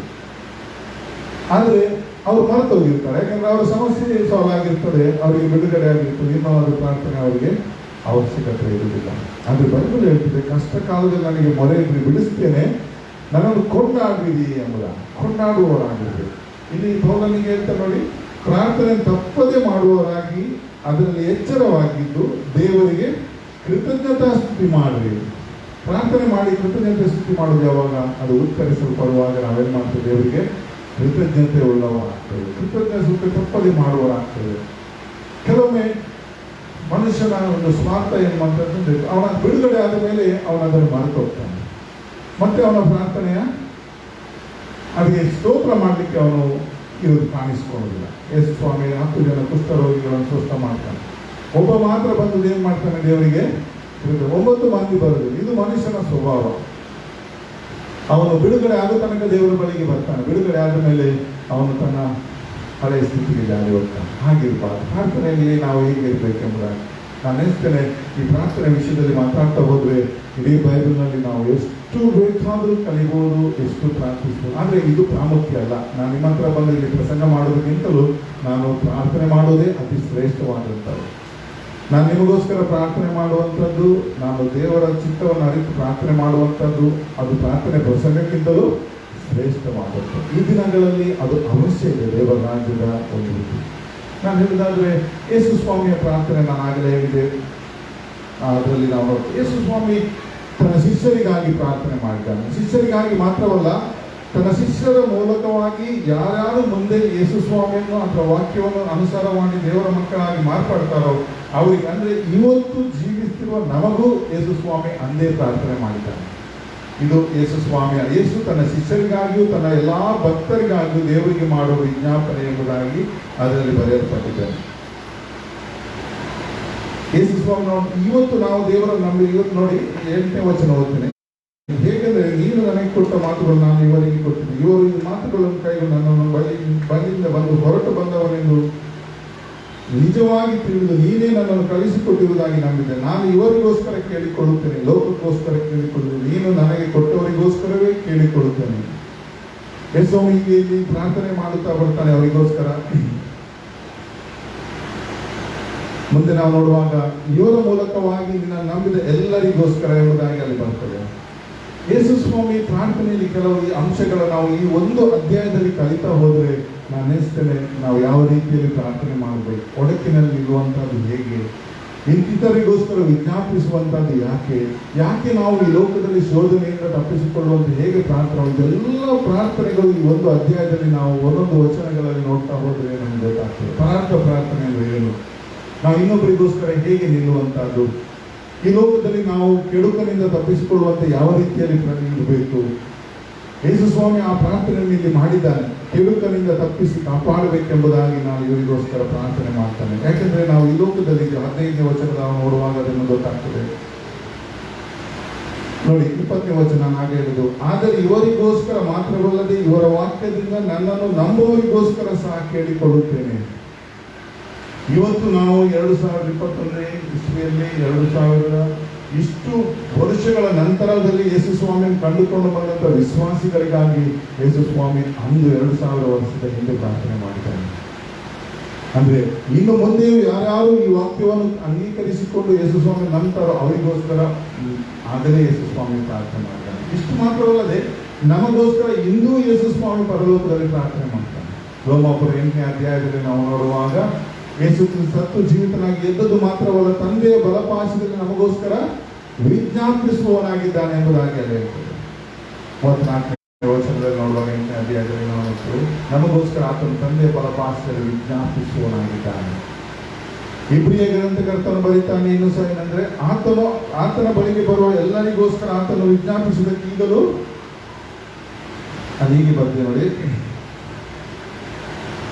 25ನೇ ವಚನ, ಇಬ್ರಿಯ 7ನೇ ಅಧ್ಯಾಯ. ಆದ ಕಾರಣ ಆತನು ತನ್ನ ಮೂಲಕವಾಗಿ ದೇವರ ಬಳಿಗೆ ಬರುವವರನ್ನು ಸಂಪೂರ್ಣವಾಗಿ ರಕ್ಷಿಸುವುದಕ್ಕೆ ಶಕ್ತನಾಗಿದ್ದಾನೆ. ಅವರಿಗೋಸ್ಕರ ವಿಜ್ಞಾಪನೆ ಮಾಡುವುದಕ್ಕೆ ಯಾವಾಗಲೂ ಬದುಕುವವನಾಗಿದ್ದಾನೆ ಎಂಬುದು. ಯೇಸು ಸ್ವಾಮಿ ತಂದೆಯ ಬಲಪಾರ್ಶ್ವದಲ್ಲಿ ನಮಗೋಸ್ಕರ ಈಗಲೂ ಯಾರ್ಯಾರು ಆತನ ಬಳಿಗೆ ಬರುವವರಾಗಿದ್ದಾರೆ ಅವರೆಲ್ಲರಿಗೂ ವಿಜ್ಞಾಪಿಸುವುದಕ್ಕೋಸ್ಕರ ಆತನು ಜೀವಿಸ್ತಾನೆ ಎಂಬುದಾಗಿ ವಾಕ್ಯ ಹೇಳ್ತದೆ. ಇದನ್ನೆಲ್ಲ ನೆನೆಸುವಾಗ ದೇವರು ನಮಗೋಸ್ಕರ ಇಷ್ಟು ಪ್ರಾರ್ಥನೆ ದೇವರೇ ಮಾಡಿರುವಾಗ ಈ ಲೋಕದಲ್ಲಿ ಜೀವಿಸುವಂತ ಆತನನ್ನು ಕಂಡುಕೊಂಡಂತ ನಾವು ಎಷ್ಟು ಪ್ರಾರ್ಥನೆ ಮಾಡಬೇಕು? ನಾವೆಲ್ಲಾದರೂ ನೆನೆಸಿದ್ದೇವ? ಇದರ ಮಹತ್ವವನ್ನು ನಾವು ಅರಿತುಕೊಂಡಿದ್ದೇವ? ಯೇಸು ಸ್ವಾಮಿಯೇ ತನ್ನ ಶಿಷ್ಯರಿಗೆ ಕೆಡುಕರಿಂದ ಅವರನ್ನು ತಪ್ಪಿಸು ಎಂಬುದಾಗಿ ಹೇಳುವಾಗ ನಾವು ಈ ಲೋಕದಲ್ಲಿ ಬಲಹೀನರಾದಂಥ ಅಥವಾ ಕೆಡುಕನ ವಶದಲ್ಲಿ ಲೋಕದಲ್ಲಿರುವ ನಾವು ಎಷ್ಟು ಪ್ರಾರ್ಥಿಸಿ, ಇದು ನಾನು ನಿಮಗೆ ಭಯ ಹುಟ್ಟಿಸ್ಲಿಕ್ಕೆ ಹೇಳ್ತಾ ಇಲ್ಲ, ಆದರೆ ಇದರ ಮಹತ್ವ ನಾವು ಅರಿತುಕೊಂಡಿದ್ದೇವ ಅಂತ ನಾವು ಎಷ್ಟು ನಿರ್ಲಕ್ಷ್ಯತನ ಮಾಡ್ತಿದ್ದೇವೆ. ನಾವು ಪ್ರಾರ್ಥನೆಯಲ್ಲಿ ಎಷ್ಟು ನಿರಾಶಾದಾಯಕವಾಗಿದ್ದೇವೆ, ಎಷ್ಟು ಬೇಸರಕ್ಕೆ ನಮಗೆ ಬರುತ್ತದೆ, ಎಷ್ಟು ನಿದ್ರೆಯಲ್ಲಿ ನಾವು ಕಳೆಯುತ್ತೇವೆ ಪ್ರಾರ್ಥನೆ ಸಮಯವನ್ನು, ಅಥವಾ ಪ್ರಾರ್ಥನೆಯಲ್ಲಿ ಎಷ್ಟು ಹಗುರವಾಗಿ ನಾವು ನೆನೆಸ್ತೇವೆ. ನಾನು ನೆನೆಸ್ತೇನೆ, ಒಂದು ಕ್ಷಣ ನಮ್ಮ ಜೀವಿತದಲ್ಲಿ ದೇವರು ನಮ್ಮ ಪ್ರಾರ್ಥನೆ ಕೊಟ್ಟ ಉತ್ತರಗಳನ್ನು ನೆನೆಸಿದರೆ ನಾವು ಎಷ್ಟು ಸ್ತೋತ್ರ ಮಾಡಿದ್ದೇವೆ ಈ ತನಕ. ಬಹಳ ಕಡಿಮೆ. ಒಂದು ಸಾಕ್ಷಿ ಹೇಳಿರ್ಬೋದು ಸಭೆಯಲ್ಲಿ, ಆದರೆ ನಾವು ಅದಕ್ಕೆ ಯಾವಾಗಲೂ ಕೃತಜ್ಞರ ಬಲಿಗಳಾಗಿದ್ದೇವ? ಅಥವಾ ಅದನ್ನು ನೆನೆಸಿಕೊಂಡು ಇನ್ನೂ ಹೆಚ್ಚಾಗಿ ನಾವು ಪ್ರಾರ್ಥನೆ ಮಾಡಿದ್ದೇವ? ಮೊನ್ನೆ ಒಬ್ಬ ಸೇವಕರು ಹೇಳ್ತಾ ಇದ್ರು, ಅವ್ರು ಇನ್ನೊಬ್ಬರ ಸೇವಕ ಸಂದೇಶ ಕೇಳಿಕೊಂಡು ಅಂತ ಅನ್ಕೊಳ್ತಿದ್ರು, ಒಂದು ದಿನ ನಮಗೆ ಬೇಸರ ಆಗುವಂಥ ಸಂಗತಿ ವಿಶ್ವಾಸಗಳಿಗೆ ಬರ್ತದೆ ಪರಲೋಕದಲ್ಲಿ. ಏನಂದರೆ ನಮ್ಮ ಸಣ್ಣ ಸಣ್ಣ ಪ್ರಾರ್ಥನೆಗಳಿಗೆ, ಇನ್ನೊಬ್ಬರಿಗೋಸ್ಕರ ಬೇಡಿದ ಪ್ರಾರ್ಥನೆಗಳಿಗೆ ಪರಲೋಕದಲ್ಲಿ ಉತ್ತರ ದೊರಕಿದ್ದು ನೋಡುವಾಗ ಆ ದಿನಗಳಲ್ಲಿ ನಮಗೆ ಬೇಸರ ಆಗ್ತದೆ. ಯಾಕಂತೇಳಿದ್ರೆ ನಾವು ಇನ್ನೂ ಸ್ವಲ್ಪ ಪ್ರಾರ್ಥನೆ ಮಾಡಿದ್ರೆ, ಇನ್ನೂ ಹೆಚ್ಚು ಪ್ರಾರ್ಥನೆ ಮಾಡಿದ್ರೆ, ಇನ್ನೂ ಸ್ವಲ್ಪ ನಾವು ದೇವರ ಬಳಿಯಲ್ಲಿ ವಿಜ್ಞಾಪಿಸಿದ್ರೆ ಇನ್ನೂ ಎಷ್ಟೋ ದೇವರ ಕಾರ್ಯಗಳನ್ನು ಮಾಡ್ತಿದ್ದಲ್ಲ, ಅವರಿಗೆ ಬಿಡುಗಡೆ ಆಗ್ತಿತ್ತಲ್ಲ, ಇನ್ನೆಷ್ಟು ಅದ್ಭುತಗಳನ್ನು ದೇವರು ಮಾಡ್ತಿದ್ದಲ್ಲ, ಇನ್ನೆಷ್ಟು ಸೈತಾನ ಕಾರ್ಯಗಳನ್ನು ಆತನ ನಾಶ ಮಾಡುವುದಕ್ಕೆ ನಾವು ಕಾರಣಕರ್ತರಾಗ್ತಿದ್ದೇವಲ್ಲ, ನಾವು ಮಾಡಲಿಲ್ಲಲ್ಲ ಎಂಬುದಾಗಿ ಯಾಕೋಬನು ಹೇಳ್ತಾನೆ, ಮಾಡಬೇಕೆಂದು ತಿಳಿದು ಮಾಡದೇ ಇರುವಂಥದ್ದು ಸಹ ಪಾಪ ಎಂಬುದಾಗಿ ಬಾಯಿದೆ. ನಮ್ಗೆ ಈಗ ಗೊತ್ತಾಗಿದೆ ಪ್ರಿಯರೇ, ಪ್ರಾರ್ಥನೆ ಮಾಡುವ ಅವಶ್ಯಕತೆ ಇದೆ. ಯಾಕೆಂದ್ರೆ ಯೇಸು ಸ್ವಾಮಿ ಅದನ್ನು ನಮ್ಗೆ ಒತ್ತಿ ಹೇಳಿದ್ದಾನೆ. ಸತ್ಯವೇದ ನಮಗೆ ಅದು ಹೇಳ್ತಾನೆ, ಪ್ರಾರ್ಥನೆ ನಾವು ತಪ್ಪದೇ ಮಾಡುವವರಾಗಿರ್ಬೇಕು, ಎಚ್ಚರವಾಗಿದ್ದು ಪ್ರಾರ್ಥನೆ ಮಾಡಬೇಕು, ನಂಬಿಕೆ ಇಟ್ಟುಕೊಂಡು ಪ್ರಾರ್ಥನೆ ಮಾಡಬೇಕು. ನಾವು ನಂಬಿಕೊಂಡು ಏನೇನು ಬೇಡ್ತೇವೋ ಅದನ್ನು ಹೊಂದಿದ್ದೇವೆ ನಂಬಬೇಕೆಂಬುದಾಗಿ ನಾವು ನೋಡ್ತೇವೆ. ಮಾರ್ಕನ ಸುವಾರ್ತೆಯಲ್ಲಿ ಅಲ್ಲಿ 11ನೇ ಅಧ್ಯಾಯದಲ್ಲಿ 24ನೇ ವಚನ ನಾವು ನೋಡುವಾಗ ಅಲ್ಲಿ ಯೇಸು ಸ್ವಾಮಿ ಹೇಳ್ತಾನೆ ತನ್ನ ಶಿಷ್ಯರಿಗೆ ಏನಂತ ಹೇಳಿದ್ರೆ, ಆದ ಕಾರಣ ನೀವು ಪ್ರಾರ್ಥನೆ ಮಾಡಿ ಏನೇನು ಬೇಡಿಕೊಳ್ಳುತ್ತೀರೋ ಅದನ್ನೆಲ್ಲ ಹೊಂದಿದ್ದೇವೆಂದು ನಂಬಿರಿ ಎಂಬುದಾಗಿ, ಅದು ನಿಮಗೆ ಸಿಗ್ತದೆ ಎಂಬುದಾಗಿ. ಎಷ್ಟೋ ಬಾರಿ ನಾವು ಪ್ರಾರ್ಥನೆ ಮಾಡ್ತೇವೆ, ನಾವು ನಂಬೋದಿಲ್ಲ. ಯಾಕಂದ್ರೆ ನಾವು ಬಹಳ ಅವಸರಗಳಾಗಿರ್ತೇವೆ. ಮಾತ್ರವಲ್ಲ, ನಮ್ಮ ಚಿತ್ತದನ್ನು ಸಹ ನಾವು ದೇವರ ಬಳಿಗೆ ಬರ್ತೇವೆ. ನಾನು ಈ ಮುಂಚಾನೆಯಲ್ಲಿ ನಾನೊಬ್ಬ ಪ್ರಾರ್ಥನೆಯನ್ನು ಕಲಿಸಿಕೊಡುವನಾಗಿ ನಿಮ್ಮ ಮನೆಯಲ್ಲಿ ನಿಂತುಕೊಂಡು ನಾನು ವಿಶೇಷವಾದವನಂತೇಳಿ ನಾವೆಲ್ಲರೂ ಕಲಿಯವರಾಗಿದೆ. ನಾನು ಇದನ್ನು ನಿಮಗೆ ಹೇಳಲಿಕ್ಕೆ ಇಷ್ಟಪಡೋದು ಏನಂತ ಹೇಳಿದ್ರೆ ಪ್ರಿಯರೇ, ನಾವು ಪ್ರಾರ್ಥನೆಯಲ್ಲಿ ನಾವು ಬೆಳಿಲೇಬೇಕು. ಯಾಕಂದ್ರೆ ಈ ಅಂತ್ಯ ದಿನದಲ್ಲಿ ನಾವು ಇದ್ದೇವೆ. ಕೊನೆಯ ದಿನಗಳು ಎಂಬುದಾಗಿ ನಾವು ಪರಿಸ್ಥಿತಿ ನೋಡ್ತೇವೆ, ಪ್ರಕೃತಿ ನೋಡ್ತೇವೆ, ದೇವರ ವಾಕ್ಯದಲ್ಲಿ ನೋಡ್ತೇವೆ, ಸಮಾಜದಲ್ಲಿ ಆಗುವುದನ್ನು ನೋಡ್ತೇವೆ, ನಮ್ಮ ಅನುಭವಗಳು ಇದನ್ನು ಹೇಳ್ತೇವೆ. ಆದರೆ ಈ ಕೊನೆಯ ದಿನಗಳಲ್ಲಿ ನಾವು ಎಷ್ಟಾಗಿ ಪ್ರಾರ್ಥನೆಯಲ್ಲಿ ನಿರತರಾಗಿರ್ಬೇಕು. ಇವತ್ತು ಪ್ರಾರ್ಥನೆ ಎಷ್ಟು ಅವಶ್ಯ ಇದೆ ಎಂಬುದಾಗಿ. ಒಂದು ವೇಳೆ ಪ್ರಾರ್ಥನೆ ಮಾಡ್ತಿದ್ರೆ ಏನಾಗ್ತದೆ? ಬೈಬಲ್ ನಮಗೆ ಅವಶ್ಯ ಹೇಳ್ತದೆ. ಈ ದಿನಗಳಲ್ಲಿ ಕೆಟ್ಟವುಗಳಾಗಿದೆ, ಬೈಬಲ್ ಹೇಳ್ತದೆ ಈ ದಿನಗಳು ಕೆಟ್ಟವುಗಳಾಗಿದೆ ಎಂಬುದಾಗಿ ವಾಕ್ಯ ಹೇಳ್ತದೆ. ಕೆಟ್ಟದಾದಂಥ ಈ ದಿನಗಳಲ್ಲಿ ನಾವು ಆ ಕೆಟ್ಟತನವನ್ನು ನೋಡಿ ತೀರ್ಪು ಮಾಡುತ್ತಾ ಇದ್ದೇವೋ, ಅಥವಾ ನಾವು ಈ ಕೆಟ್ಟತನಗಳಿಗೋಸ್ಕರ ಒಡಕಿನಲ್ಲಿ ನಿಂತು ಕಣ್ಣೀರು ಸುರಿಸಿ ಪ್ರಾರ್ಥನೆ ಮಾಡ್ತಾ ಇದ್ದೇವೋ? ನಾವು ಹೇಳ್ಬೋದು, ನಾನೇನು ಕೆಟ್ಟತನ ಮಾಡ್ತಾ ಇಲ್ಲ, ನಾನು ಕೆಟ್ಟತನದಲ್ಲಿ ಭಾಗಿಯಾಗಿಲ್ಲ, ನಾನೇಕೆ ನಾನು ಕಣ್ಣೀರು ಸುರಿಸ್ಲಿ, ಅಥವಾ ಅದು ನನ್ನ ಜವಾಬ್ದಾರಿಯೋ? ನಾವು ಅದರ ಕುರಿತಾಗಿ ಹೀನೈಸ್ಬೋದು. ಇನ್ನೊಬ್ಬರ ಪಾಪದ ಜೀವಿತವನ್ನು ನೋಡಿ, ಅನೈತಿಕತೆಯನ್ನು ನೋಡಿಕೊಂಡು ನಾವು ಇನ್ನೊಬ್ಬರ ಹತ್ರ ಮಾತಾಡಬಹುದು, ದೂರಬಹುದು. ನಾವು ಪ್ರಾರ್ಥನೆ ಮಾಡಿದ್ರೆ ಏನಾಗ್ತದೆ? ನಾವು ಎಷ್ಟೋ ಬಾರಿ ಹೀಗೆ ಮಾಡ್ತೇವೆ. ಎಷ್ಟೋ ಜನ ಬಿದ್ದು ಹೋದವರಿಗಾಗಿ, ಪಾಪದಲ್ಲಿ ಜೀವಿಸುವವರ ಕುರಿತಾಗಿ ನಾವು ಎತ್ತಿ ಆಡ್ತೇವೆ, ಅವರ ಜೀವಿತವನ್ನು ನೋಡಿ ನಗ್ತೇವೆ, ಅಥವಾ ಅವರನ್ನು ಇನ್ನೊಬ್ಬರ ಹತ್ರ ಹೀನೈಸ್ತೇವೆ. ಆದರೆ ಇದಕ್ಕೆ ನಮ್ಗೆ ಯಾವ ಪ್ರತಿಫಲ ಇಲ್ಲ. ನಾವು ಒಳ್ಳೆ ಜೀವಿತ ಮಾಡಿದ್ದೇವೆ ಬಹುದು, ಆದರೆ ಲೋಕದಲ್ಲಿ ಪಾಪ ತುಂಬಿದ ಸಂದರ್ಭಗಳಲ್ಲಿ ಒಬ್ಬ ವ್ಯಕ್ತಿ ದೇವರ ಮಗು ಏನು ಮಾಡಬೇಕು ಎಂಬುದಾಗಿ HKL 9ನೇ ಅಧ್ಯಾಯ ಓದಿದ್ರೆ ನಮ್ಗೆ ಗೊತ್ತಾಗ್ತದೆ. HKL 9ನೇ ಅಧ್ಯಾಯ ನಮಗೆ ಭಯ ಹುಟ್ಟಿಸುವಂಥದ್ದಾಗಿದೆ. ಯಾಕಂತ ಹೇಳಿದ್ರೆ ಪಾಪ ತುಂಬಿದಂಥ ಲೋಕದಲ್ಲಿ ದೇವ ಮಕ್ಕಳ ಒಂದು ದೊಡ್ಡ ಕರ್ತವ್ಯವನ್ನು ಅದು ಬರೀತದೆ. ನಾನು ನೆನೆಸ್ತೇನೆ, ಇದು ನಿಮಗೆ ಗೊತ್ತಿದೆ ವಿಷಯ, ಆದರೂ ನಾನು ಇದನ್ನು ನಿಮಗೆ ಹೇಳಲಿಕ್ಕೆ ಇಷ್ಟಪಡ್ತೇನೆ. ಅಂದರೆ ಯೆಹೋವನ ದೂತರು ಯೆರೂಸಲೇಮಿನ ನಿವಾಸಿಗಳನ್ನು ಹತಿಸಿದ್ದು ಎಂಬುದಾಗಿ ದೇವರು ಇಲ್ಲಿ ತೋರಿಸಿಕೊಡ್ತಾ ಇದ್ದಾನೆ ಇಸ್ರಾಯೇಲರಿಗೆ ದರ್ಶನದಲ್ಲಿ. ಏನಂತ ಹೇಳಿದ್ರೆ ಯೆರೂಸಲೇಮ್ ಪಟ್ಟಣ ನಾಶನ ಮಾಡುವಂತ ಒಂದು ಚಿತ್ರಣ. ಯಾಕೆ ಅಂತ ಹೇಳಿದ್ರೆ ಅಲ್ಲಿ ನಡೀತಿರುವಂತ ಅನ್ಯಾಯ ಅನಾಚಾರಗಳು ತುಂಬಿ, ಪಾಪ ತುಂಬಿ, ಅನೈತಿಕತೆಯಲ್ಲಿ ತುಂಬಿದಂತ ಆ ಪಟ್ಟಣವನ್ನು ದೇವರು ಒಂದು ದಿನ ನಾಶ ಮಾಡಲಿಕ್ಕೆ ಬರ್ತಾನೆ. ಅದು ದೇವಾಲಯದಿಂದಲೇ ಪ್ರಾರಂಭ ಮಾಡ್ತಾನೆ ನಾಶ ಮಾಡಲಿಕ್ಕೆ. ಆಗ ಅಲ್ಲಿ ಆಶ್ಚರ್ಯಕರವಾದಂಥ ಕೆಲವು ವಿಷಯಗಳು ಅದರಲ್ಲಿ ಬಂದಿದೆ. ಆಶ್ಚರ್ಯಕರ ವಿಷಯ ಏನಂತ ಹೇಳಿದ್ರೆ, ಆಮೇಲೆ ನಾನು ಓದ್ತೇನೆ ಕೆಲವು ವಚನಗಳನ್ನು. ಆಮೇಲೆ ಆತನು ಪಟ್ಟಣವನ್ನು ದಂಡಿಸತಕ್ಕವರೇ ನೀವೆಲ್ಲರೂ ನಿಮ್ಮ ಹತ್ಯದ ಆಯುಧವನ್ನು ಹಿಡಿದವರಾಗಿ ಸಮೀಪಿಸಿರಿ ಎಂದು ಗಟ್ಟಿಯಾಗಿ ಕೂಗಿ ಹೇಳಿದ ಮಾತು ನನ್ನ ಕಿವಿಗೆ ಬಿತ್ತು. ಕೂಡಲೇ ಗದೆಗಳನ್ನು ಹಿಡಿದುಕೊಂಡ 6 ಮಂದಿ ಪುರುಷರು ಉತ್ತರ ಮುಖವಾಗಿ ನೇರನ ಹೆಬ್ಬಾಗಿಲಿನ ಮಾರ್ಗವಾಗಿ ಬಂದರು. ನಾರಿನ ಬಟ್ಟೆಯನ್ನು ಹೊದ್ದುಕೊಂಡ ಲೇಖಕನ ದೌತಿಯನ್ನು ದಡುವಿಗೆ ಕಟ್ಟಿಕೊಂಡಿರುವ ಮತ್ತೊಬ್ಬ ಪುರುಷನು ಅವರ ಮಧ್ಯದಲ್ಲಿದ್ದನು. ಇವರೆಲ್ಲರೂ ಒಳಕ್ಕೆ ಸೇರಿ ತಾಮ್ರದ ಯಜ್ಞವೇದಿಯ ಪಕ್ಕದಲ್ಲಿ ನಿಂತುಕೊಂಡರು. ಇಷ್ಟರಲ್ಲಿ ಇಸ್ರಾಯೇಲಿನ ದೇವರ ತೇಜಸ್ಸು ತನ್ನ ವಾಹನವಾದ ಕೆರೂಬಿಯನ್ನು ಬಿಟ್ಟು ಮೇಲಕ್ಕೇರಿ ಆಲಯದ ಹೊಸ್ತಲಿನ ಮೇಲುಗಡೆ ನಿಂತಿತು. ಆಗ ನಾರಿನ ಬಟ್ಟೆಯನ್ನು ಹೊದ್ದುಕೊಂಡ ಲೇಖಕನ ದೌತಿಯನ್ನು ನಡುವಿಗೆ ಕಟ್ಟುಕೊಂಡಿರುವ ಪುರುಷನನ್ನು ಯೆಹೋವನು ಕೂಗಿ ಅವನಿಗೆ, ನೋಡಿ ಈಗ ಗಮನಿಸಿ 4ನೇ ವಚನದಿಂದ, ನೀನು ಯೆರೂಸಲೇಮ್ ಪಟ್ಟಣದಲ್ಲೆಲ್ಲ ತಿರುಗಿ ಅದರೊಳಗೆ ನಡೆಯುವ ಸಮಸ್ತ ಅಸಹ್ಯ ಕಾರ್ಯಗಳಿಗಾಗಿ ನರಳಿ ಗೋಳಾಡುತ್ತಿರುವ ಜನರ ಹಣೆಯ ಮೇಲೆ ಗುರುತು ಮಾಡು ಎಂದು ಅಪ್ಪಣೆ ಕೊಟ್ಟನು. ಯಾರ ಮೇಲೆ? ಯಾರು ಪಟ್ಟಣದಲ್ಲಿ ನಡೆಯುತ್ತಿರುವಂತಹ ಅಸಹ್ಯ ಕಾರ್ಯಗಳಿಗಾಗಿ ಅದರ ಕುರಿತಾಗಿ ದುಃಖಿಸಿ ನರಳಿ ಕಣ್ಣೀರು ಸುರಿಸಿ ವಿಜ್ಞಾಪಿಸಿ ಪ್ರಾರ್ಥನೆ ಮಾಡುವವರ ಹಣೆಯ ಮೇಲೆ ಏನಂತೆ ಗುರುತು ಮಾಡುವುದು. ಮಿಕ್ಕವರಿಗೆ ನೀವು ಪಟ್ಟಣದಲ್ಲೆಲ್ಲ ಇವರ ಹಿಂದೆ ತಿರುಗುತ್ತಾ ಹತಿಸಿರಿ, ಯಾರನ್ನೂ ಕಟಾಕ್ಷಿಸಿರಿ, ಉಳಿಸದಿರಿ. ವೃದ್ಧ, ಯುವಕ, ಯುವತಿ, ಸ್ತ್ರೀ, ಬಾಲಕ ಎನ್ನದೆ ಸಕಲರನ್ನು ಸಂಹಾರ ಮಾಡಿಬಿಡಿರಿ. ಆದರೆ ಆ ಗುರುತುಳ್ಳವರಲ್ಲಿ ಯಾರನ್ನು ಮುಟ್ಟಬೇಡ್ರಿ, ನನ್ನ ಆಲಯದಲ್ಲೇ ಪ್ರಾರಂಭ ಮಾಡಿರಿ ಎಂಬುದಾಗಿ. ಈ ವಚನದ ಕುರಿತು ನೀವು ಎಂದಾದರೂ ಯೋಚನೆ ಮಾಡಿದ್ದೀರಾ? ಇದು ಏನು ಸತ್ಯಾರ್ಥವನ್ನು ತಿಳಿಸ್ತದೆ ಎಂಬುದಾಗಿ. ಇದು ದೇವರ ಅಪ್ಪಣೆ. ದೇವರು ಮಾತಾಡ್ತಾ ಇದ್ದಾನೆ ಈ ಪ್ರವಾದಿಯ ಮುಖಾಂತರವಾಗಿ. ದೇವರು ಹೇಳ್ತಾ ಇದ್ದಾನೆ, ಆ ಪಟ್ಟಣವನ್ನು ನಾಶ ಮಾಡಲಿಕ್ಕೆ ಕಳಿಸುವಾಗ ಅಲ್ಲಿ ಒಬ್ಬನನ್ನು ಕರೆದು ಹೇಳ್ತಾನೆ, ನೀನು ಹೋಗಿ ಏನು ಮಾಡಂತ ಹೇಳಿದ್ರೆ, ಯಾರ್ಯಾರು ಈ ಪಟ್ಟಣದಲ್ಲಿ ನಡೆಯುವಂತಹ ಪಾಪ ಕೃತ್ಯಗಳಿಗಾಗಿ ಅಸಹ್ಯ ಕಾರ್ಯಗಳಿಗಾಗಿ ನರಳಿ ವಿಜ್ಞಾಪಿಸ್ತಾರೋ, ಓಡಾಡ್ತಾರೋ, ಕಣ್ಣೀರು ಸುರಿಸ್ತಾರೋ, ದೇವರ ಸನ್ನಿಧಾನದಲ್ಲಿ ಅದಕ್ಕೋಸ್ಕರ ತಗ್ಗಿಸಿಕೊಂಡು ಪ್ರಾರ್ಥನೆ ಮಾಡ್ತಾರೋ ಅವರ ಹಣೆಯ ಮೇಲೆ ಮುದ್ರೆ ಹಾಕಿಲ್ಲ. ಮತ್ತೆ ಹೇಳ್ತಾನೆ, ಯಾರ ಮೇಲೆ ಹಣೆಯ ಮೇಲೆ ಮುದ್ರೆ ಇದೆ ಅವರನ್ನು ಹತಿಸಬೇಡ ಎಂಬ. ನಾವು ನೆನೆಸ್ಬೋದು, ನಾನು ಪಾಪದಲ್ಲಿ ಬೀಳಲಿಲ್ಲ, ನನಗೇನೋ ಯಾರೋ ಪಾಪ ಮಾಡ್ತಾ ಇದ್ದಾರೆ, ಅವರು ನಾಶಕ್ಕೆ ಕರೆಯಲ್ಪಟ್ಟಿದ್ದಾರೆ ಎಂಬುದಾಗಿ. ಇಲ್ಲ ಪ್ರಿಯರೇ, ನಾವು ಅವರಿಗೋಸ್ಕರ ಒಳಕಿನಲ್ಲಿ ನಿಂತು ಪ್ರಾರ್ಥಿಸುವ ಹಂಗಿನಲ್ಲಿದ್ದೇವೆ ಎಂಬುದನ್ನು ತೋರಿಸಿಕೊಳ್ತೇವೆ. ಮಾಡಿದ್ರೆ ಪ್ರಾರ್ಥನೆ ಮಾಡಿದ್ರೆ ಏನಾಗ್ತದೆ? ನಮ್ಮ ಮೇಲೆ ಆ ಪ್ರಾರ್ಥನೆ ಮಾಡುವವರಿಗೆ ಹಾಕಲ್ಪಡುವ ಗುರುತು ಕಾಣಿಸುತ್ತಿಲ್ಲ. ಒಂದು ದಿನ ಸಂಹಾರಕನು ಬರುವಾಗ ಯಾವ ಮನೆಯ ಮೇಲೆ ಆ ಪಸ್ಕದ ಕುರಿಯ ರಕ್ತದ ಗುರುತಿಲ್ಲವೋ ಆ ಮನೆಯ ಮೇಲೆ ಆ ದಿನ ಸಂಹಾರಕ ದೂತನ ಹಾದು ಹೋದ.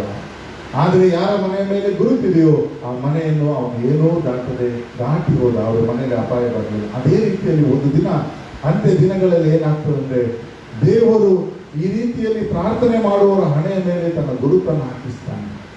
ಆ ಗುರುತು ಇದ್ದವರಿಗೆ ಮಾತ್ರ ಆ ಸಂಹಾರಕ ದೂತನಿಂದ ಅಥವಾ ಸಂಹಾರ ಮಾಡುವವರಿಂದ ರಕ್ಷಣೆ ಆಗ್ತದೆ ಎಂಬುದಾಗಿ ತೋರಿಸಿಕೊಡ್ತದೆ. ಇದನ್ನು ನೆನೆಸಿದಾಗ ನಮ್ಮ ಜವಾಬ್ದಾರಿ ನಿಜವಾಗಿ ದೊಡ್ಡದು. ನಾವು ನಮಗೋಸ್ಕರ ಯಾವಾಗಲೂ ಪ್ರಾರ್ಥನೆ ಮಾಡ್ತೇವೆ. ನಮ್ಮ ಅಗತ್ಯತೆಗಳು, ನಮ್ಮ ಕುಟುಂಬ, ನಮ್ಮ ಸಭೆ, ನಮ್ಮ ಸರ್ಕಲ್, ನಾವು ಸ್ವಲ್ಪ ಪ್ರಾಂತ ವಿಸ್ತಾರ ಮಾಡಿದರೆ ನಮ್ಮ ಊರು ಪಟ್ಟಣಗಳಿಗಾಗಿ. ಆದರೆ ನಮ್ಮ ಜವಾಬ್ದಾರಿ ಅದಕ್ಕಿಂತಲೂ ದೊಡ್ಡದಿದೆ. ಪಾಪಿಗಳಿಗೋಸ್ಕರ, ಪಾಪದಲ್ಲಿ ಜೀವಿಸುವಂಥವರಿಗೋಸ್ಕರ, ಅನೈತಿಕತೆಗಳಿಗೋಸ್ಕರ ಅವರ ಕುರಿತಾಗಿ ನಾವು ಮಾತಾಡುತ್ತೇವೆ. ಆ ಮಾತಾಡುವುದನ್ನೇ ನಾವು ಪ್ರಾರ್ಥನೆಯಾಗಿ ಪರಿವರ್ತಿಸಿದರೆ ದೇವರು ನಿಜವಾಗಿ ಕೇಳುವನಾಗಿದ್ದ, ನಮ್ಮನ್ನು ಗುರುತಿಸುವವನಾಗಿದ್ದ. ನಾವು ನೆನೆಸ್ತೇವೆ ಇದೆಲ್ಲ ನಮ್ಮ ಕೆಲಸವ, ಇದೆಲ್ಲ ನಮ್ಮ ಜವಾಬ್ದಾರಿ. ಹೌದು ಪ್ರಿಯರೇ, ಯಾಕಂತ ಹೇಳಿದ್ರೆ ದೇವರು ಅಂಥವರನ್ನು ಹುಡುಕ್ತಾ ಇದ್ದಾನೆ. ದೇವರಿಗೆ ಅಂಥವರ ಅವಶ್ಯಕತೆ ಇದೆ. ನೀವು ಕೇಳ್ಬೋದು, ಯಾಕೆ ದೇವರು ಅಂತ ಅವಶ್ಯಕತೆಗಳಿದೆ? ದೇವರು ಒಳ್ಳೆಯವರು, ದೇವರು ಸರ್ವಶಕ್ತನಲ್ಲವ, ದೇವರು ನೀತಿಯ ದೇವರಲ್ಲ, ದೇವರು ಹೇಗೆ ಸಹ ಮಾಡುವ, ದೇವರು ಪ್ರೀತಿಯ ದೇವರಲ್ಲವ, ದೇವರು ಯಾಕೆ ದಂಡಿಸ್ತಾನೆ ಎಂಬುದಾಗಿ ನಿಮಗೆ ಗೊತ್ತಿರಲಿ. ನಮ್ಮ ದೇವರು ನೀತಿಯ ದೇವರು. ಆತನು ತನ್ನ ನೀತಿಗೆ ವಿರುದ್ಧವಾಗಿ ಏನನ್ನೂ ಮಾಡುವುದಿಲ್ಲ. ಆ ನೀತಿ ಏನು ಮಾಡ್ತದೆ ಅಂತ ಹೇಳಿದ್ರೆ, ದೇವರ ನೀತಿ, ದೇವರು ಪಾಪಕ್ಕೆ ಶಿಕ್ಷೆಯನ್ನು ಖಂಡಿತವಾಗಿ ಕೊಡುವಂಥದ್ದು ದೇವರ ನೀತಿ ತಿಳಿಸ್ತದೆ. ಆ ನೀತಿಯಲ್ಲಿ ದೇವರಿಗೆ ಕ್ಷಮಾಪಣೆ ಕೊಡಲಿಕ್ಕೆ ಆಗುವುದೇ ಇಲ್ಲ. ಯಾಕೆಂದ್ರೆ ಪಾಪಕ್ಕೆ ಶಿಕ್ಷೆ ಆಗಲೇಬೇಕು. ಪಾಪವು ಕೊಡುವ ಸಂಬಳ ಮರಣ. ಯೇಸು ಸ್ವಾಮಿ ಒಂದು ದಿನ ಗೆಸ್ತೆ ಮನೆಯಲ್ಲಿ ತೋಟದಲ್ಲಿ ಪ್ರಾರ್ಥನೆ ಮಾಡ್ತಾರೆ, ನನ್ನ ದೇವರೇ, ಈ ಪಾತ್ರೆ ನನ್ನಿಂದ ನಿನ್ನ ಚಿತ್ತ ಅದು ತೊಲಗಿ ಹೋಗಲಿ ಎಂಬುದಾಗಿ. ಆದರೆ ದೇವರು ಅದನ್ನು ಆ ಪ್ರಾರ್ಥನೆಯಲ್ಲಿ ಕೇಳಲಿಲ್ಲ. ನಾವು ನೆನೆಸ್ಬೋದು, ಯಾಕೆ ದೇವರು ತನ್ನ ಮಗನ ತನ್ನ ಸ್ವಾರ್ಥ ಪ್ರಾರ್ಥನೆ ಕೇಳಲಿಲ್ಲ? ನಾವೇನಾದರೂ ಯೋಚಿಸಿದರೆ ಅದು ದೇವರ ನೀತಿಯಾಗಿದೆ. ದೇವರು ಒಂದು ವೇಳೆ ಆ ಪ್ರಾರ್ಥನೆ ಕೇಳುವುದಾದ್ರೆ ನಮ್ಮ ಪಾಪಗಳು ಹಾಗೆಯೇ ಉಳಿಬೇಕು. ಯೇಸು ಸ್ವಾಮಿ ಕ್ರೂಜಿಯಲ್ಲಿ ಪ್ರಾರ್ಥನೆ ಮಾಡ್ತಾರೆ, ನನ್ನ ದೇವರೇ, ನನ್ನ ದೇವರು, ಯಾಕೆ ನನ್ನನ್ನು ಕೈ ಬಿಟ್ಟಿ? ದೇವರು ಯಾಕೆ ತನ್ನ ಮಗನನ್ನು ಕೈ ಬಿಟ್ಟ? ಅದು ದೇವರ ನೀತಿಯಾಗಿರುತ್ತದೆ. ನಾವು ಎಂದಾದ್ರೂ ಯೋಚಿಸಿದ್ರೆ, ಯಾಕಂದ್ರೆ ಆ ನೀತಿ ಸ್ವರೂಪನ ದೇವರು ಪಾಪ ಸ್ವರೂಪನಾಗಿ ಮಾಡಲ್ಪಟ್ಟ ತನ್ನ ಮಗನನ್ನು ಆತನ ಕೈ ಬಿಡಬೇಕಾಗಿ, ಇದು ದೇವರ ನೀತಿ. ಆ ನೀತಿ ಇದು ನಿಮಗೆ ಒಂದು ಸಣ್ಣ ಸಣ್ಣ ವಿಷಯದಲ್ಲಿ ಹೇಳಿದ್ರೆ ಕಷ್ಟ ಆಗ್ತದೆ ಅರ್ಥ ಮಾಡಿಕೊಳ್ಳಿಕ್ಕೆ. ಆದ್ರೂ ನಾನು ಹೇಳಲಿಕ್ಕೆ ಇಷ್ಟಪಡ್ತೇನೆ, ಸ್ವಲ್ಪ ನಿಮಗೆ ಇದೇನಪ್ಪ ಅಂತ ನೆನೆಸ್ಬೋದು. ಆದರೆ ಇದೇ ನಿಜವಾದ ಸತ್ಯ ಅಂತ ನೀವು ಬೆಳೀತಾ ಬಂದಾಗ ನಿಜವಾಗಿ ಈ ಸತ್ಯ ಅಂತ ನಿಮಗೆ ಗೊತ್ತಾಗ್ತದೆ. ಗೊತ್ತಾದಾಗ ನೀವು ನೆನೆಸ್ತೀರಿ, ಹೌದು ಇದು ದೇವರೇ, ನಾವು ನಮ್ಮ ಕರ್ತವ್ಯ ಇಲ್ಲಿ ಬಹಳ ದೊಡ್ಡದಾಗಿದೆ. ಒಬ್ಬ ವಿಶ್ವಾಸಿ ದೇವರ ಮಕ್ಕಳಾಗಿ ನಾವು ಮಾರ್ಪಡ್ತೇವೆ ಅಂತ ಹೇಳಿದಾಗ ನಾವು ಬಹಳ ಸಂತೋಷ ಪಡ್ತೇವೆ, ಉಲ್ಲಾಸ ಪಡ್ತೇವೆ, ದೇವರ ಆಶೀರ್ವಾದಕ್ಕೆ ಪಾತ್ರ ಆಗ್ತೇವೆ. ಆದರೆ ನಮ್ಮ ಜವಾಬ್ದಾರಿ ಎಷ್ಟು ದೊಡ್ಡದೆಂಬುದಾಗಿ ನಾವು ಇದರಲ್ಲಿ ನಾವು ಎಷ್ಟೋ ಬಾರಿ ಮರೆತು ಹೋಗ್ತೇವೆ. ನಾವು ದೇವರ ಮಕ್ಕಳಾಗಿ ಮಾರ್ಪಟ್ಟಾಗ ನಮಗೆ ದೊಡ್ಡ ಜವಾಬ್ದಾರಿ ಕೊಡಲ್ಪಡ್ತೇವೆ. ನಾವು ದೇವರ ಕಾರ್ಯದಲ್ಲಿ ನಾವು ಪಾಲುಗಾರರಾಗ್ತೇವೆ, ಜೊತೆ ಕೆಲಸದವರಾಗ್ತೇವೆ, ನಾವು ಮನೆ ವಾರ್ತೇವರಾಗ್ತೇವೆ. ನಮ್ಮ ಜವಾಬ್ದಾರಿಯಲ್ಲಿ ಬಹಳ ದೊಡ್ಡದಿದೆ. ನೋಡಿ, ದೇವರ ನೀತಿ ಏನ್ ಮಾಡ್ತದೆ ಅಂತ ಹೇಳಿದ್ರೆ, ಪಾಪಕ್ಕೆ ದಂಡನೆ ಮಾಡಬೇಕು, ಪಾಪಕ್ಕೆ ಶಿಕ್ಷೆ ಆಗ್ಲೇಬೇಕು. ಇದು ದೇವರ ನೀತಿ. ಒಂದು ವೇಳೆ ಆ ಪಾಪಕ್ಕೆ ದಂಡನೆಗೋಸ್ಕರ ಯಾರಾದ್ರೂ ಮಧ್ಯಸ್ಥಿಗಾನೆ ವಹಿಸುವುದಾದ್ರೆ, ಯಾರಾದ್ರೂ ಅದರ ಪಾಲಿಗೋಸ್ಕರ ಪಶ್ಚಾತ್ತಾಪ ಪಡುವುದಾದ್ರೆ, ಈಗ ಪಾಪಿ ಪಶ್ಚಾತ್ತಾಪ ಪಡ್ಲಿಕ್ಕೆ ಆಗುದಿಲ್ಲ. ಅವನು ಪಾಪದಲ್ಲಿ ಮುಳುಗಿ ಹೋಗಿದ್ದಾನೆ, ಅವನಿಗೆ ಎಲ್ಲಿ ತನಕ ಬಿಡುಗಡೆ ಆಗುದಿಲ್ಲ ಅಲ್ಲಿ ತನಕ ಅವನು ತನ್ನ ಪಾಪಗಳಿಗೋಸ್ಕರ ಪಶ್ಚಾತ್ತಾಪ ಪಡ್ಲಿಕ್ಕೆ ಆಗುದಿಲ್ಲ, ಅಥವಾ ಅವನು ಅದಕ್ಕೋಸ್ಕರ ಕ್ಷಮಾಪಣೆ ಕೇಳಲಿಕ್ಕೆ ಆಗುದಿಲ್ಲ. ಯಾಕಂದ್ರೆ ಅವನು ಮಾಡ್ತಿರೋ ತಪ್ಪು ಎಂಬುದಾಗಿ ಅವನಿಗೆ ಅರಿವೇ ಇರುವುದಿಲ್ಲ, ಅವನು ಪಾಪದಲ್ಲೇ ಜೀವಿಸ್ತಾ ಇರ್ತಾನೆ. ಆದ್ರೆ ಯಾರು ದೇವರ ಮಕ್ಕಳಾಗಿದ್ದಾರೋ ಅವರಿಗೆ ಗೊತ್ತಿರ್ತದೆ ಯಾವುದು ನೀತಿ, ಯಾವುದು ಸತ್ಯ. ಯಾಕಂದ್ರೆ ಅವನಲ್ಲಿ ದೇವರ ಆತ್ಮ ನೆಲೆಸ್ತಾನೆ. ದೇವರ ಆತ್ಮನ ಒಂದು ಕೆಲಸ ಏನಂದ್ರೆ ಪಾಪ, ನೀತಿ, ನ್ಯಾಯದ ಅರಿವನ್ನು ಹುಟ್ಟಿಸುವಂತ. ಯಾವನಲ್ಲಿ ದೇವರಾತ್ಮನ ಇಲ್ಲವೋ ಅವರಿಗೆ ಆ ಪಾಪದ ಬೋಧವೇ ಇರುವುದಿಲ್ಲ. ಈಗ ದೇವರನ್ನು ತಿಳ್ಕೊಂಡ ದೇವರಾತ್ಮನನ್ನು ಹೊಂದಿದವರ ಕೆಲಸ ಏನಂದ್ರೆ, ಆ ಜನರಿಗೋಸ್ಕರ ಅಲ್ಲಿ ದೇವರ ಕರುಣೆ ಇಳಿದು ಬರುವಂತೆ, ಅಲ್ಲಿ ದೇವರ ಒಂದು ಕ್ಷಮಾಪಣೆ ಬರುವಂತೆ ಅವರ ಮಧ್ಯಸ್ಥಗಳನ್ನಾಗಿ ಪ್ರಾರ್ಥನೆ ಮಾಡಬೇಕು. ಇದು ನೀವು ವಿಮೋಚನ ಕಾಂಡದಲ್ಲಿ ನೀವು ಹಳೆ ಒಡಂಬಡಿಕೆಯಲ್ಲಿ ಮೋಸೆಯ ಚರಿತ್ರೆ ನೋಡೋದು ಗೊತ್ತಾಗ, ದೇವರು ಪಕ್ಕನೆ ಅವರ ಮೇಲೆ ಕೋಪಗೊಂಡು ಹೇಳ್ತಾನೆ, ಬಿಡು, ನಾನು ಅವರನ್ನು ನಾಶ ಮಾಡ್ತೇನೆ, ನೀವು ಬದಿಗೆ ಸರೀರಿ ಎಂಬುದಾಗಿ. ಯಾಕೆ ದೇವರು ಹಾಗೆ ಹೇಳ್ತಾನೆ? ನೀವು ದೇವರು ಅಷ್ಟು ಹೊಟ್ಟೆಂಬರ, ದೇವರು ತಿರುಗಿ ಅವ್ರು ಗೊತ್ತೇನೆ ಇಲ್ಲ, ಅದು ದೇವರ ನೀತಿ. ನಾವು ಕೆಲಸ ನಿಲ್ಲಿಸ್ತೇವೆ, ದೇವರು ಯಾಕೆ ಒಮ್ಮೆ ಮೋಸ ದೇವರಿಗೆ ಉಪದೇಶ ಮಾಡ್ಬೇಕಾ, ದೇವರಿಗೆ ಬುದ್ಧಿ ಹೇಳ್ಬೇಕಾ, ನೀನು ಹಾಗೆ ಮಾಡಿ ಇಲ್ಲ. ಹಾಗೆ ಅಲ್ಲ ಪ್ರಿಯರೇ, ನಾವು ತಿಳ್ಕೊಂಡು ನಮ್ಮ ಸಣ್ಣ ಬುದ್ಧಿಯಿಂದ ನಾವು ಬೈಬಲ್ ಓದುವಾಗ ನಮ್ಗೆ ಹಾಗೆ ಅನಿಸ್ತದೆ. ದೇವ್ರು ನನಗೂ ಭಯ ಇರ್ತದೆ. ಹಳೆ ಒಡಂಬಡಿಕೆ ದೇವರು ಬಹಳ ಸಿಟ್ಟು ಮಾಡಿ ಅವರು ಎಂತ ಅಂತ ನನಗೊಬ್ಬ ಸಭೆ ಹಿರಿಯನೇ ಅಂದ್ಕೊಳ್ತಿದ್ದೆ. ಯಾಕಂದ್ರೆ ನನಗೆ ಆ ಹಳೆ ಒಡಂಬಡಿಕೆ ದೇವರಿಗೆ ಇಷ್ಟ ಇಲ್ಲ. ಯಾಕಂತ ಆತನು ಹೋಗ್ತಾನೆ, ಯುದ್ಧ ಮಾಡಿ ಸಂಹಾರ ಮಾಡಿ ಮಕ್ಕಳು ಅಲ್ಲಿ ಒಬ್ಬರನ್ನು ಒಂದು ಸಣ್ಣ ಮಗುವನ್ನು ಬಿಡದೆ ಸಂಹಾರ ಮಾಡಿ ಎಂತ ಕನಿಕರ ಇಲ್ಲ ದೇವರಲ್ಲಿ. ನಾನು ಹೇಳಿದೆ, ನೀನು ಈ ರೀತಿ ನಿನ್ನ ಲೌಕಿಕ ಜ್ಞಾನದಿಂದ ಓದಿದ್ರೆ ನಿಮ್ಗೆ ಹಾಗೆ ಕಾಣ್ತದೆ. ಹೊಸ ಒಡಂಬಡಿಕೆ ಅಲ್ಲಿ ಯಾಕೆ ಎಂಬುದಾಗಿ ನಾವು ತಿಳ್ಕೊಳ್ಬೇಕು. ಹೊಸ ಒಡಂಬಡಿಕೆ ಯಾಕೆ ಅದು ವಿರುದ್ಧವಾಗಿದೆ ಅಂತ ಹೇಳಿದ್ರೆ, ಇಲ್ಲಿ ದೇವರಾತ್ಮನ ಕೆಲಸ ಇದೆ. ಅಲ್ಲಿ ಚಿಕ್ಕ ಮಗು ಇರುವಾಗ ಚಿಕ್ಕ ಮಗುವಿನಲ್ಲಿ ಅವರ ಇಡೀ ಇದರ ದುರಾತ್ಮಗಳು ತುಂಬಿಕೊಂಡಿವೆ. ಆ ದುರಾತ್ಮವನ್ನು ತೆಗಿಲಿಕ್ಕೆ ಅಲ್ಲಿ ಯಾವ ಇದಿಲ್ಲ. ಅಲ್ಲಿ ದೇವರಿಗೆ ಒಂದೇ ಒಂದು ರೇಖೆ ಅದನ್ನು ಸಂಹಾರ ಮಾಡೋದು ಮಾತ್ರ. ಆಗ ಅಲ್ಲಿ ಒಂದು ಉಳಿದ್ರೆ ಏನಾಗ್ತದೆ ಅಂದ್ರೆ ಅವರಿಂದಾಗಿ ನಿಮಗೆ ಪಾಪ ಆಗುತ್ತದೆ. ಅಂದ್ರೆ ಒಂದು ರೋಗಾಣು ಸಹ ಇರಬಾರ್ದು. ಆ ರೋಗಾಣು ಹೊರಗೆ ಹಾಕ್ಬೇಕಾಗಿದ್ರೆ ಏನಾಗಬೇಕು, ಅಲ್ಲಿ ಪಾಪದ ಕಲೆ ಇರೋದಾಗಿ ದೇವರು ಸಂಹಾರ ಮಾಡ್ಲಿಕ್ಕೆ ಹೇಳ್ತಾರೆ. ದೇವರು ಕನಿಕರ ಇಲ್ಲದೆ ಹೇಳಿದಲ್ಲ. ಅದು ನಮಗೆ ಈ ಲೋಕದ ಜ್ಞಾನದಿಂದ ಅರ್ಥ ಮಾಡಿಕೊಂಡ್ರೆ ಹೀಗೆ ಅಪಾರ್ಥಕ್ಕೆ ನಾವು ಒಳಗಾಗ್ತೇವೆ. ನಾನು ಏನ್ ಹೇಳಲಿಕ್ಕೆ ಇಷ್ಟಪಡ್ತೇನೆ ಅಂದ್ರೆ, ದೇವರ ನೀತಿ ಹಾಗೆ ಇರ್ತದೆ. ಪಾಪಕ್ಕೆ ಶಿಕ್ಷೆ ಆಗ್ಬೇಕು. ಪಕ್ಕನೆ ಮೋಸವಾಗಿ ಮಧ್ಯದಲ್ಲಿ ನಿಂತ್ಕೊಂಡು ದೇವರಿಗೋಸ್ಕರ ದೇವರಲ್ಲಿ ಅವರು ಒಡಕಿನಲ್ಲಿ ಮೊರೆ ಇಡುವಾಗ ಪ್ರಾರ್ಥಿಸುವಾಗ ದೇವರು ಕ್ಷಮಾಪಣೆ ಕೊಡ್ತಾರೆ. ದೇವರಿಗಿಂತಲೂ ಮೋಸ ಬುದ್ಧಿವಂತ ಎಂಬುದಾಗಿಲ್ಲ, ದೇವರಿಗಿಂತಲೂ ಕನಿಕರವುಳ್ಳಂತವನು ಮೋಸ ಎಂಬುದಾಗಿಲ್ಲ. ಅದು ದೇವರ ನೀತಿ. ಆ ನೀತಿಗೆ ಇದಕ್ಕೆ ನಾನು ಒಳ್ಳೆ ಉದಾಹರಣೆ ಹೇಳಲಿಕ್ಕೆ ಇಷ್ಟಪಡ್ತೇನೆ. ಎಚ್ಕೆಲ್ ಬರೆದ ಎಚ್ಕೆಲ 22ನೇ ಅಧ್ಯಾಯ ನೋಡಿ. 22ನೇ ಅಧ್ಯಾಯದಲ್ಲಿ ನಾವು ಒಂದು ವಚನ ನಿಮ್ಮೆಲ್ಲರಿಗೂ ಗೊತ್ತಿತ್ತು, 30ನೇ ವಚನ. ನಾನು ದೇಶವನ್ನು ಹಾಳು ಮಾಡದಂತೆ ನನ್ನ ಎದುರಿಗೆ ದೇಶ ರಕ್ಷಣೆಗಾಗಿ ಪ್ರೌಢಿಯ ಒಳಗಿನ ನಿಲ್ಲುವುದಕ್ಕೂ ಗೋಡೆಯನ್ನು ಗಟ್ಟಿ ಮಾಡುವುದಕ್ಕೂ ತಕ್ಕವರು ನಾನು ಹುಡುಕಲು ಯಾರೂ ಸಿಕ್ಕಲಿಲ್ಲ ಎಂಬುದಾಗಿ ನಾವು ಇದನ್ನು ಪ್ರಾರ್ಥನೆಯಲ್ಲಿ ವಿಷಯವಾಗಿ ತರ್ತೇವೆ. ನೀವು ಮೇಲಿಂದ ಧ್ಯಾನ ಮಾಡ್ತಾ ಬಂದಿದ್ದೀರಾ ಯಾವಾಗಲಾದ್ರೂ? ಒಡಕಿನಲ್ಲಿ ನಿಲ್ಲುವುದಂದ್ರೆ ಯಾಕೆ? ದೇವರು ಯಾರನ್ನು ಹುಡುಕ್ತಾ ಇದ್ದಾನೆ? ಎಲ್ಲಿ ಹುಡುಕ್ತಾ ಇದ್ದಾನೆ? ಯಾವ ಸಂದರ್ಭದಲ್ಲಿ ಇದು ಬರೆಯಲ್ಪಟ್ಟಿದೆ? ಯಾವ ಉದ್ದೇಶಕ್ಕಾಗಿ ಬರೆಯಲ್ಪಟ್ಟಿದ್ದೇನೆ? ದೇವರು ಎಲ್ಲಿ ಹುಡುಕ್ತಾನೆ ಎಂಬುದಾಗಿ ನಾನು ನಿಮಗೆ ಕೆಲವು ವಚನಗಳನ್ನು ಓದ್ತೇನೆ. ಹೆಡ್ಡಿಂಗ್ ನೋಡಿದ್ದೀವಿ. ಶಿರೋನಾಮೆಯಲ್ಲಿ ಪಾಪವು ಯಹೂದದ ಎಲ್ಲಾ ಅಂತಸ್ತಿರವರನ್ನು ವ್ಯಾಪಿಸಿದ್ದು ಎಂಬುದಾಗಿ. ಪಾಪ ಎಲ್ಲಿಂಟು? ಯಾರ ಬಳಿಯಲ್ಲುಂಟು? ಎಲ್ಲ ಅಂತಸ್ತಿನವರ ಬಳಿಯಲ್ಲಿ. ಅದರಲ್ಲಿ ಪಾಪ ಅವರು ಇವರು ಪಾಪ ಮಾಡಿದ್ರಂತಲ್ಲ. ಕೆಲವು ವಚನಗಳನ್ನು ನಾನು ನಿಮ್ಗೆ ಹೇಳ್ತೇನೆ. 25ನೇ ವಚನ. ಆ ನಾಡಿನ ಪ್ರವಾದಿಗಳು ಒಳಸಂಚು ಮಾಡಿಕೊಂಡಿದ್ದಾರೆ. ಯಾರು ಪಾಪದಲ್ಲಿ ಒಳಸಂಚು ಬಿದ್ದಿದ್ದಾರೆ? ಪ್ರವಾದಿಗಳೆನಿಸಿಕೊಂಡವರು ಪಾಪದಲ್ಲಿದ್ದಾರೆ. 26ನೇ. ಅಲ್ಲಿನ ಯಾಜಕರು ನನ್ನ ವಿಧಿಗಳನ್ನು ಭಂಗಪಡಿಸಿದ್ದಾರೆ. ಎರಡನೇದಾಗಿ ಯಾರು ಅಲ್ಲಿ ಪಾಪ ಭಂಗಪಡಿಸಿದ್ದಾರೆ? ದೇವರ ವಾಕ್ಯಕ್ಕೆ ವಿರುದ್ಧವಾಗಿ ಹೋಗ್ತಾ ಇದ್ದಾರೆ ಯಾಜಕರು.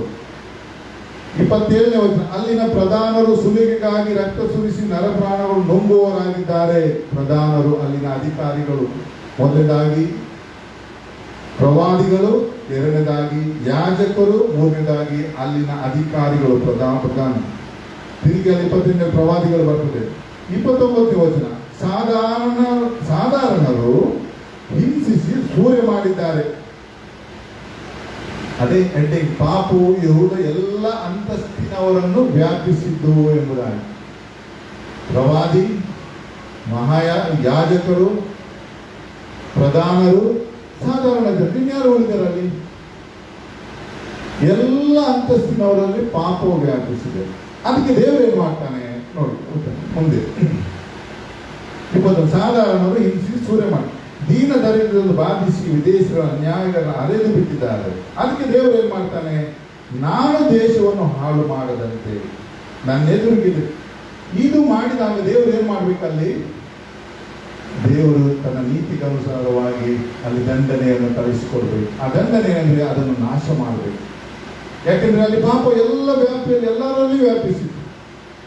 ದೇವರು ಅದನ್ನು ನಾಶ ಮಾಡುವುದು ಅದು ದೇವರಿಗೆ ಮನಸ್ಸಿಲ್ಲ. ಯಾಕಂದ್ರೆ ಅವರಿಗೋಸ್ಕರ ಯಾರಾದ್ರೂ ವಿಜ್ಞಾಪಿಸುತ್ತಿದ್ದಾರ?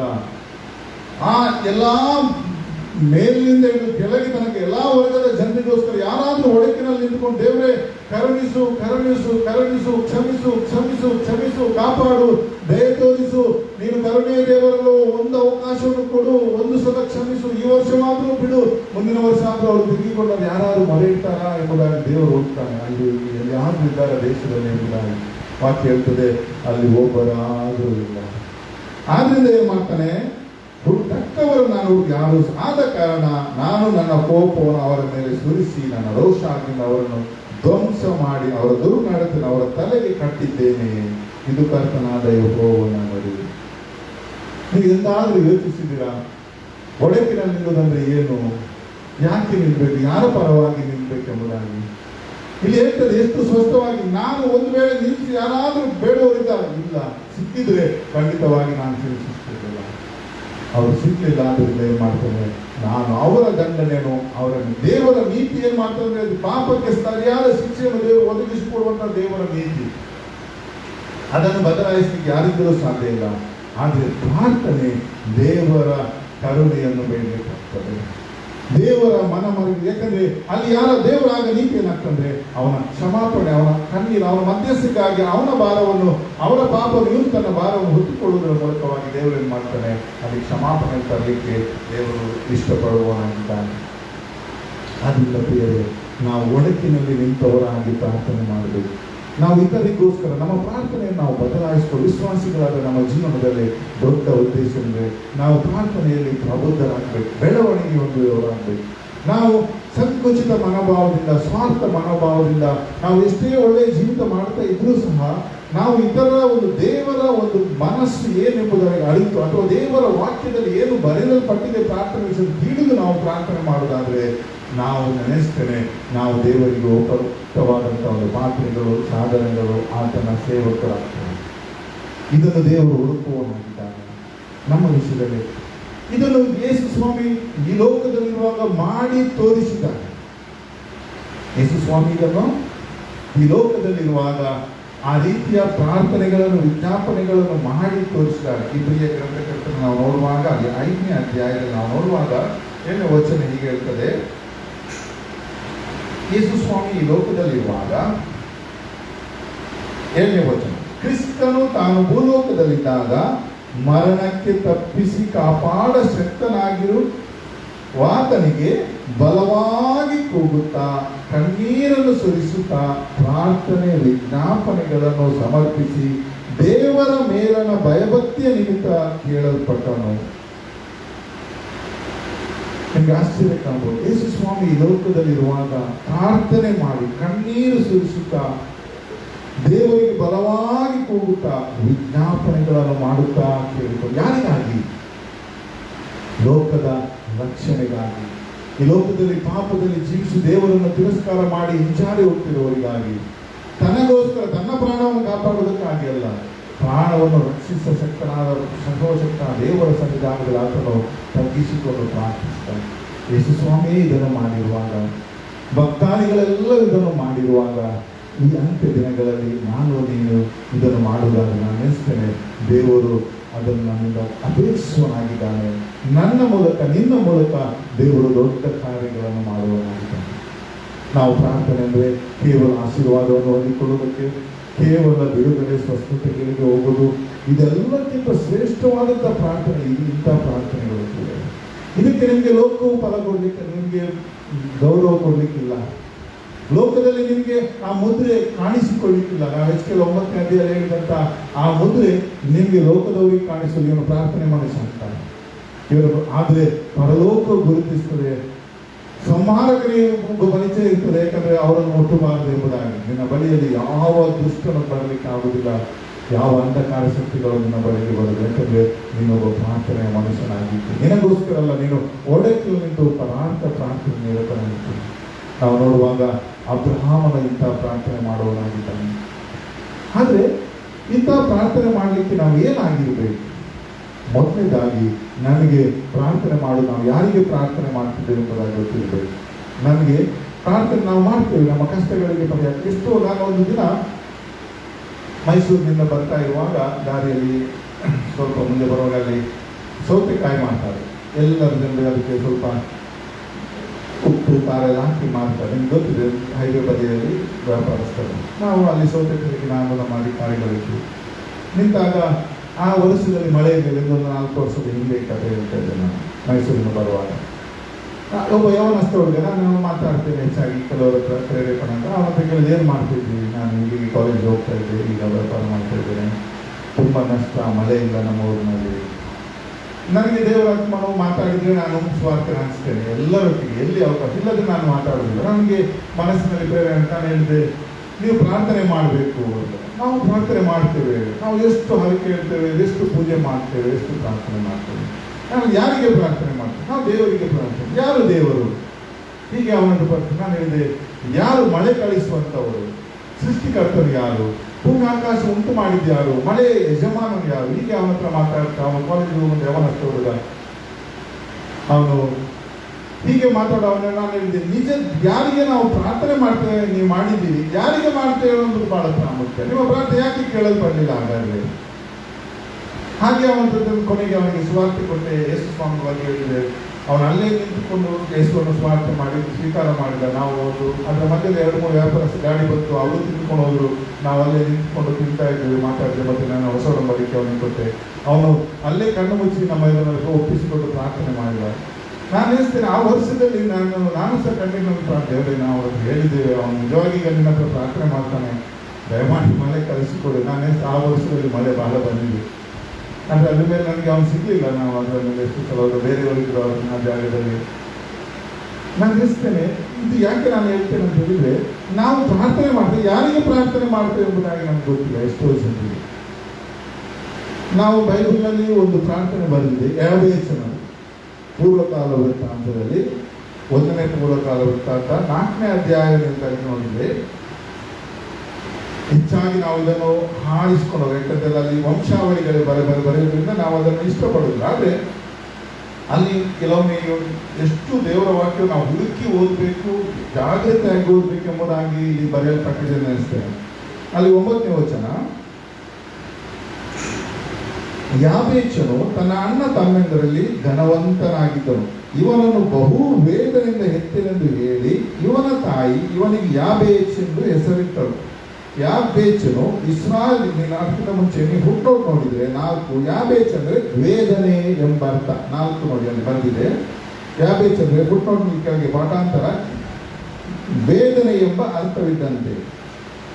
ಯಾಬೇಚನು ಇಲ್ಲಿ ಮುಂದೆ ನೋಡಿ, ಯಾಬೇಚನು ಇಸ್ರಾಯೇಲ್ ದೇವರಿಗೆ, ನೀನು ನನ್ನನ್ನು ವಿಶೇಷವಾಗಿ ಆಶೀರ್ವದಿಸಿ ನನ್ನ ಪ್ರಾಂತವನ್ನು ವಿಸ್ತರಿಸಿ ನಿನ್ನ ಹಸ್ತದಿಂದ ನನ್ನನ್ನು ಹಿಡಿದು ಯಾವ ವೇದನೆ ಉಂಟಾಗದಂತೆ ನನ್ನನ್ನು ರಕ್ಷಿಸಬಾರದೆ ಎಂದು ಮೊರೆ ಇಡಲು ದೇವರು ಅವನ ಮೊರೆಯನ್ನು ಲಾಲಿಸಿದನು. ಈಗ ನೀವು ಮೇಲಿನ ವಚನಕ್ಕೆ ಹೋದ್ರೆ ಗೊತ್ತಾಗ್ತದೆ, ಯಾಬೇಚನು ತನ್ನ ಅಣ್ಣ ತಮ್ಮಂದರಲ್ಲಿ ಘನವಂತನಾಗಿದ್ದನು. ನೀವು ಇದನ್ನು ಓದಿದ ಮೇಲೆ ಹಿಂದೆ ಹೋಗ್ಬೇಕು, ಹಿಂದೆ ಹೋಗಿ ತಿರ್ಗಾ ಓದ್ಬೇಕೇನಂದ್ರೆ ಯಾಬೇಚನು ಈಗ ಘನವಂತನಾಗಿ. ಅವನಿಗೆ ಹೆಸರೇನಾಗಿತ್ತು, ಅವನ ತಾಯಿಟ್ಟಿದ್ದು ವೇದನೆ, ದುಃಖ ಭರಿತನು ಅಥವಾ ನೋವು. ಅವನ ಕರೆಯುವುದು ಹೇಗೆ, ಯಾರಾದರೂ ದುಃಖ ಭರಿತನು ಎಂಬುದಾಗಿ. ಆದರೆ ಅವನಿಗೆ ಯಾರಿಗೆ ಪ್ರಾರ್ಥನಾ, ನಾನು ಇದರಲ್ಲಿ ಬಹಳ ಇದೇ ಒಂದು ಸಂದೇಶ. ಆದರೆ ನಾನು ಇದರಲ್ಲಿ ನಿಮಗೆ ಹೇಳಿಕೊಂಡು ಬಂದ ವಿಷಯ ಏನಂತ ಹೇಳಿದ್ರೆ, ಯಾಬೇಚನು ಇಸ್ರಾಯೇಲ್ ದೇವರಿಗೆ ಎಂಬುದು. ನಾನು ಅದನ್ನು ನಿಮಗೆ ಹೇಳಲಿಕ್ಕೆ ಇಷ್ಟಪಡ್ತೇನೆ. ಯಾರಿಗೆ ಪ್ರಾರ್ಥನೆ ಮಾಡಿದ, ಇಲ್ಲಿ ವ್ಯತ್ಯಾಸ. ಈ ದಿನಗಳಲ್ಲಿ ಪ್ರಾರ್ಥನೆ, ನಾನು ಆಗಲೇ ಪ್ರಾರಂಭದಲ್ಲಿ ನಿಮ್ಗೆ ಹೇಳಿದೆ, ಪ್ರಾರ್ಥನೆ ಎಲ್ಲರೂ ಮಾಡ್ತಾರೆ, ಪ್ರತಿಯೊಬ್ಬರು ಪ್ರಾರ್ಥನೆ ಮಾಡಿ. ಆದರೆ ಪ್ರಾರ್ಥನೆ ಯಾರಿಗೆ ಮಾಡ್ತಾ ಇದ್ದಾರೆ ಅದು ಬಹಳ ನಾವು ಪ್ರಾರ್ಥನೆ ಮಾಡುವಾಗ ಯೇಸು ಕ್ರಿಸ್ತನ ಹೆಸರಿನಲ್ಲಿ ನಾವು ದೇವರ ಪಾದ ಸನ್ನಿಧಾನಕ್ಕೆ ಬರಬೇಕು. ನಾವು ಪ್ರಾರ್ಥನೆ ಮಾಡುವಾಗ ನಾವು ನಂಬಿಕೆಯಿಂದ ಪ್ರಾರ್ಥನೆ ಮಾಡಬೇಕು. ನಮ್ಮ ಪ್ರಾರ್ಥನೆಗಳು ದೇವರಿಗೆ ಮುಟ್ಟುವ ಪ್ರಾರ್ಥನೆಗಳಾಗಬೇಕು. ನಾವು ಪ್ರಾರ್ಥನೆ, ಎಷ್ಟೋ ಜನರು ಪ್ರಾರ್ಥನೆ ಇವತ್ತು ಕ್ರೈಸ್ತರು ಸಹ ಎಲ್ಲೆಲ್ಲೋ ಹೋಗಿ ಪ್ರಾರ್ಥನೆ ಮಾಡ್ತಾರೆ. ಕೆಲವರು ಸೇವಕರಿಗೆ ಹತ್ರ ಪ್ರಾರ್ಥನೆ ಕೇಳಿಸ್ಕೊಳ್ತಾರೆ, ಕೆಲವರು ಸಮಾಧಿಗಳಿಗೆ ಹೋಗಿ, ಕೆಲವು ಸೈನ್ಯಗಳ ಹತ್ರ ಪ್ರಾರ್ಥನೆ ಮಾಡುವಂಥದ್ದು ಬೇರೆ ಬೇರೆ ರೀತಿಯಲ್ಲಿ ನಾವು ನೋಡ್ತಿದ್ದೇವೆ. ಆದರೆ ನಮಗೆ ಗೊತ್ತಿರಬೇಕು, ನಾವು ಸೃಷ್ಟಿಕರ್ತನಾದ ದೇವರ ಬಳಿಗೆ ನೇರವಾಗಿ ಯೇಸು ಕ್ರಿಸ್ತನ ಮುಖಾಂತರವಾಗಿ ನಮ್ಮ ಪ್ರಾರ್ಥನೆ ಸಲ್ಲಿಸಬೇಕಾಗಿದೆ. ಯೋಹಾನ ಪತ್ರಿಕೆಯಲ್ಲಿ ನಾವು ನೋಡುವಾಗ ಅಲ್ಲಿ ಹೀಗೆ ಬರೆದ ನೋಡಿ, ಯೋಹಾನ ಪತ್ರಿಕೆ 5ನೇ ಅಧ್ಯಾಯದಲ್ಲಿ ನಾವು ನೋಡುವಾಗ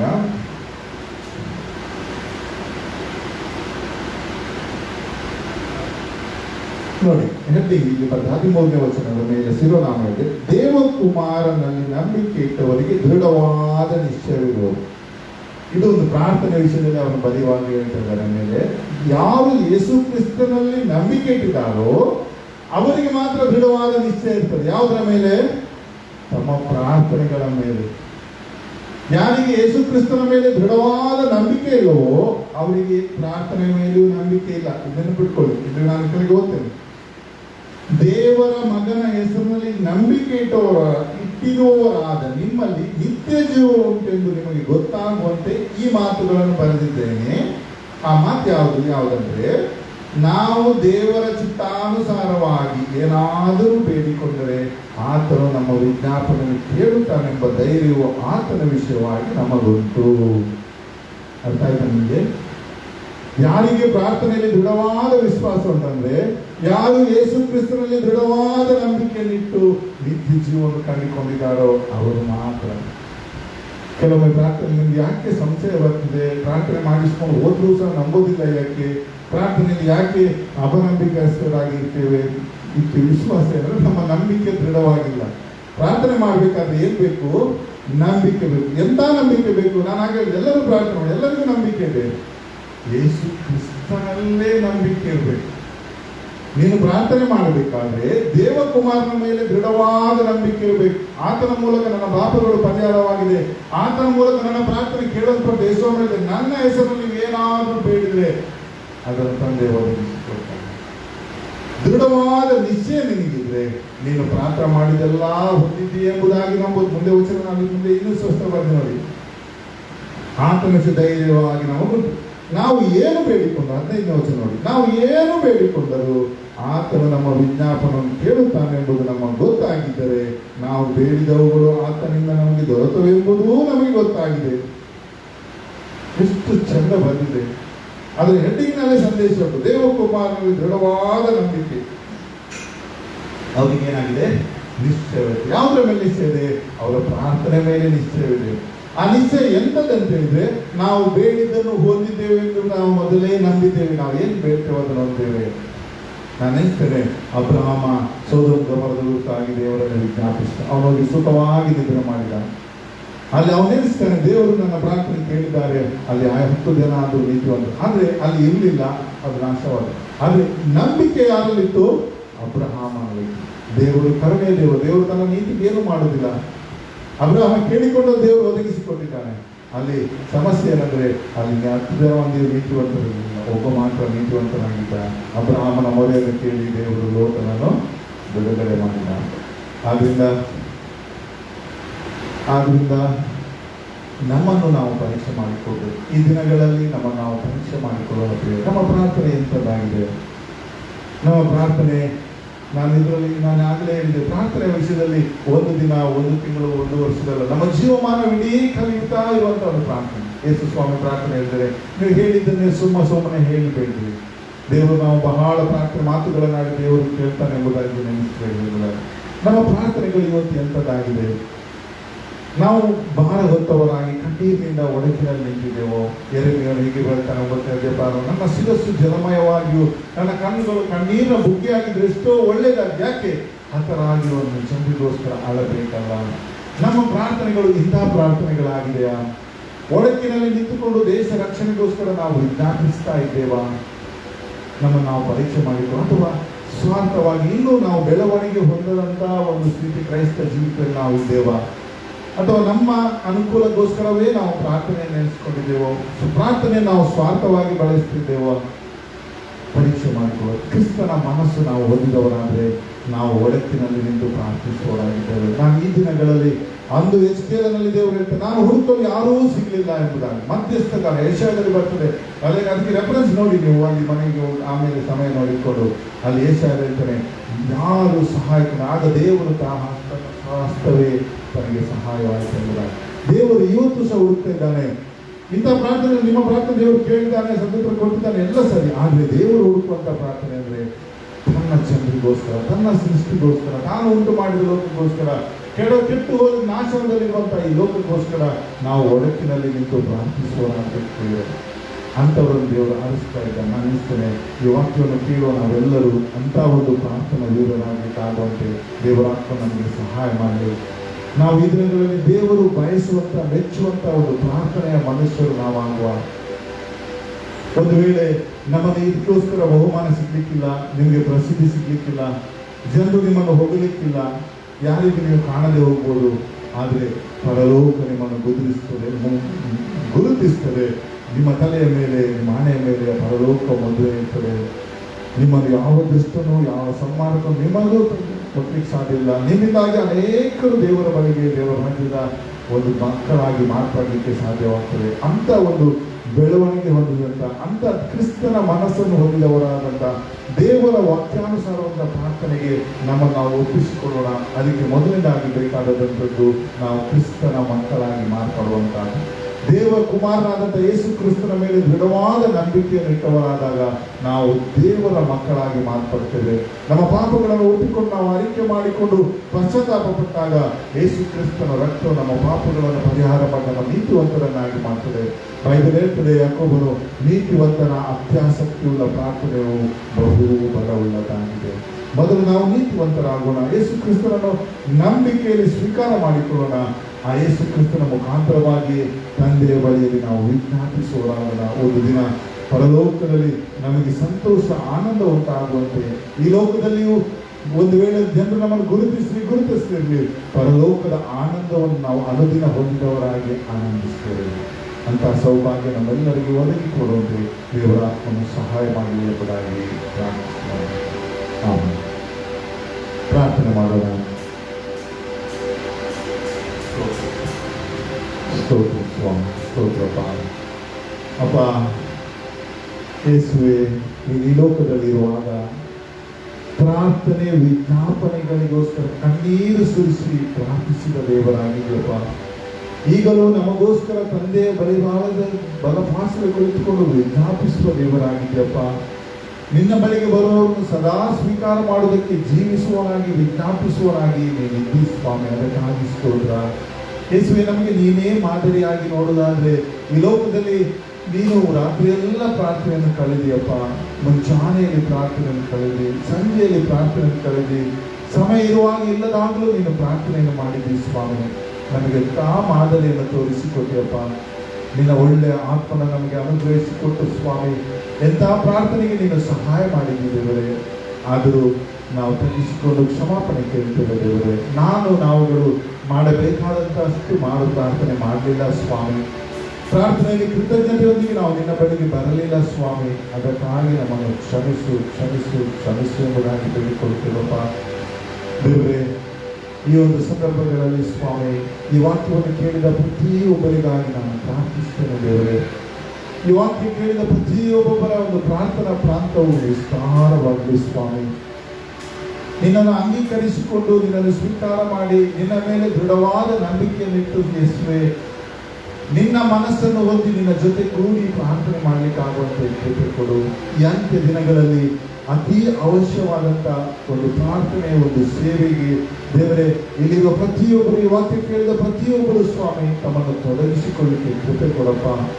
ಲೋಕದಲ್ಲಿ ನಡೆಯುವಂಥ, ಸಭೆಗಳಲ್ಲಿ ನಡೆಯುವಂಥ, ಸಮಾಜದಲ್ಲಿ ನಡೆಯುವಂಥ ಅನೈತಿಕತೆ, ಕೆಟ್ಟತನಗಳನ್ನು ಎತ್ತಿ ಆಡುವವರಾಗಿರದೆ ಅದನ್ನು ಇನ್ನೊಬ್ಬರಿಗೆ ಹಂಚುವವರಾಗಿದೆ, ಇನ್ನೊಬ್ಬರ ಕುರಿತಾಗಿ ಮಾತಾಡುವವರಾಗಿರದೆ ಸ್ವಾಮಿ, ಅದಕ್ಕೋಸ್ಕರ ನರಳಿ ವಿಜ್ಞಾಪಿಸುವಂತ ಒಡಕಿನಲ್ಲಿ ನಿಂತು ಆ ದೇಶ ರಕ್ಷಣೆಗೋಸ್ಕರ, ಪಾಪದಲ್ಲಿ ಜೀವಿಸುವವರ ಬಿಡುಗಡೆಗೋಸ್ಕರ, ದುಷ್ಟನ ಕಾರ್ಯಗಳು ಲಯವಾಗುವುದಕ್ಕೋಸ್ಕರ ಪ್ರಾರ್ಥಿಸುವಂತ ಒಂದು ಪ್ರಾರ್ಥನಾ ವೀರರು ನಾವೆಲ್ಲರೂ ಆಗಲಿಕ್ಕಾಗುತ್ತೆ. ನೀನು ಕೃಪೆ ಕೊಡು ಎಂಬುದಾಗಿ ಪ್ರಾರ್ಥಿಸ್ತೇವಪ್ಪ.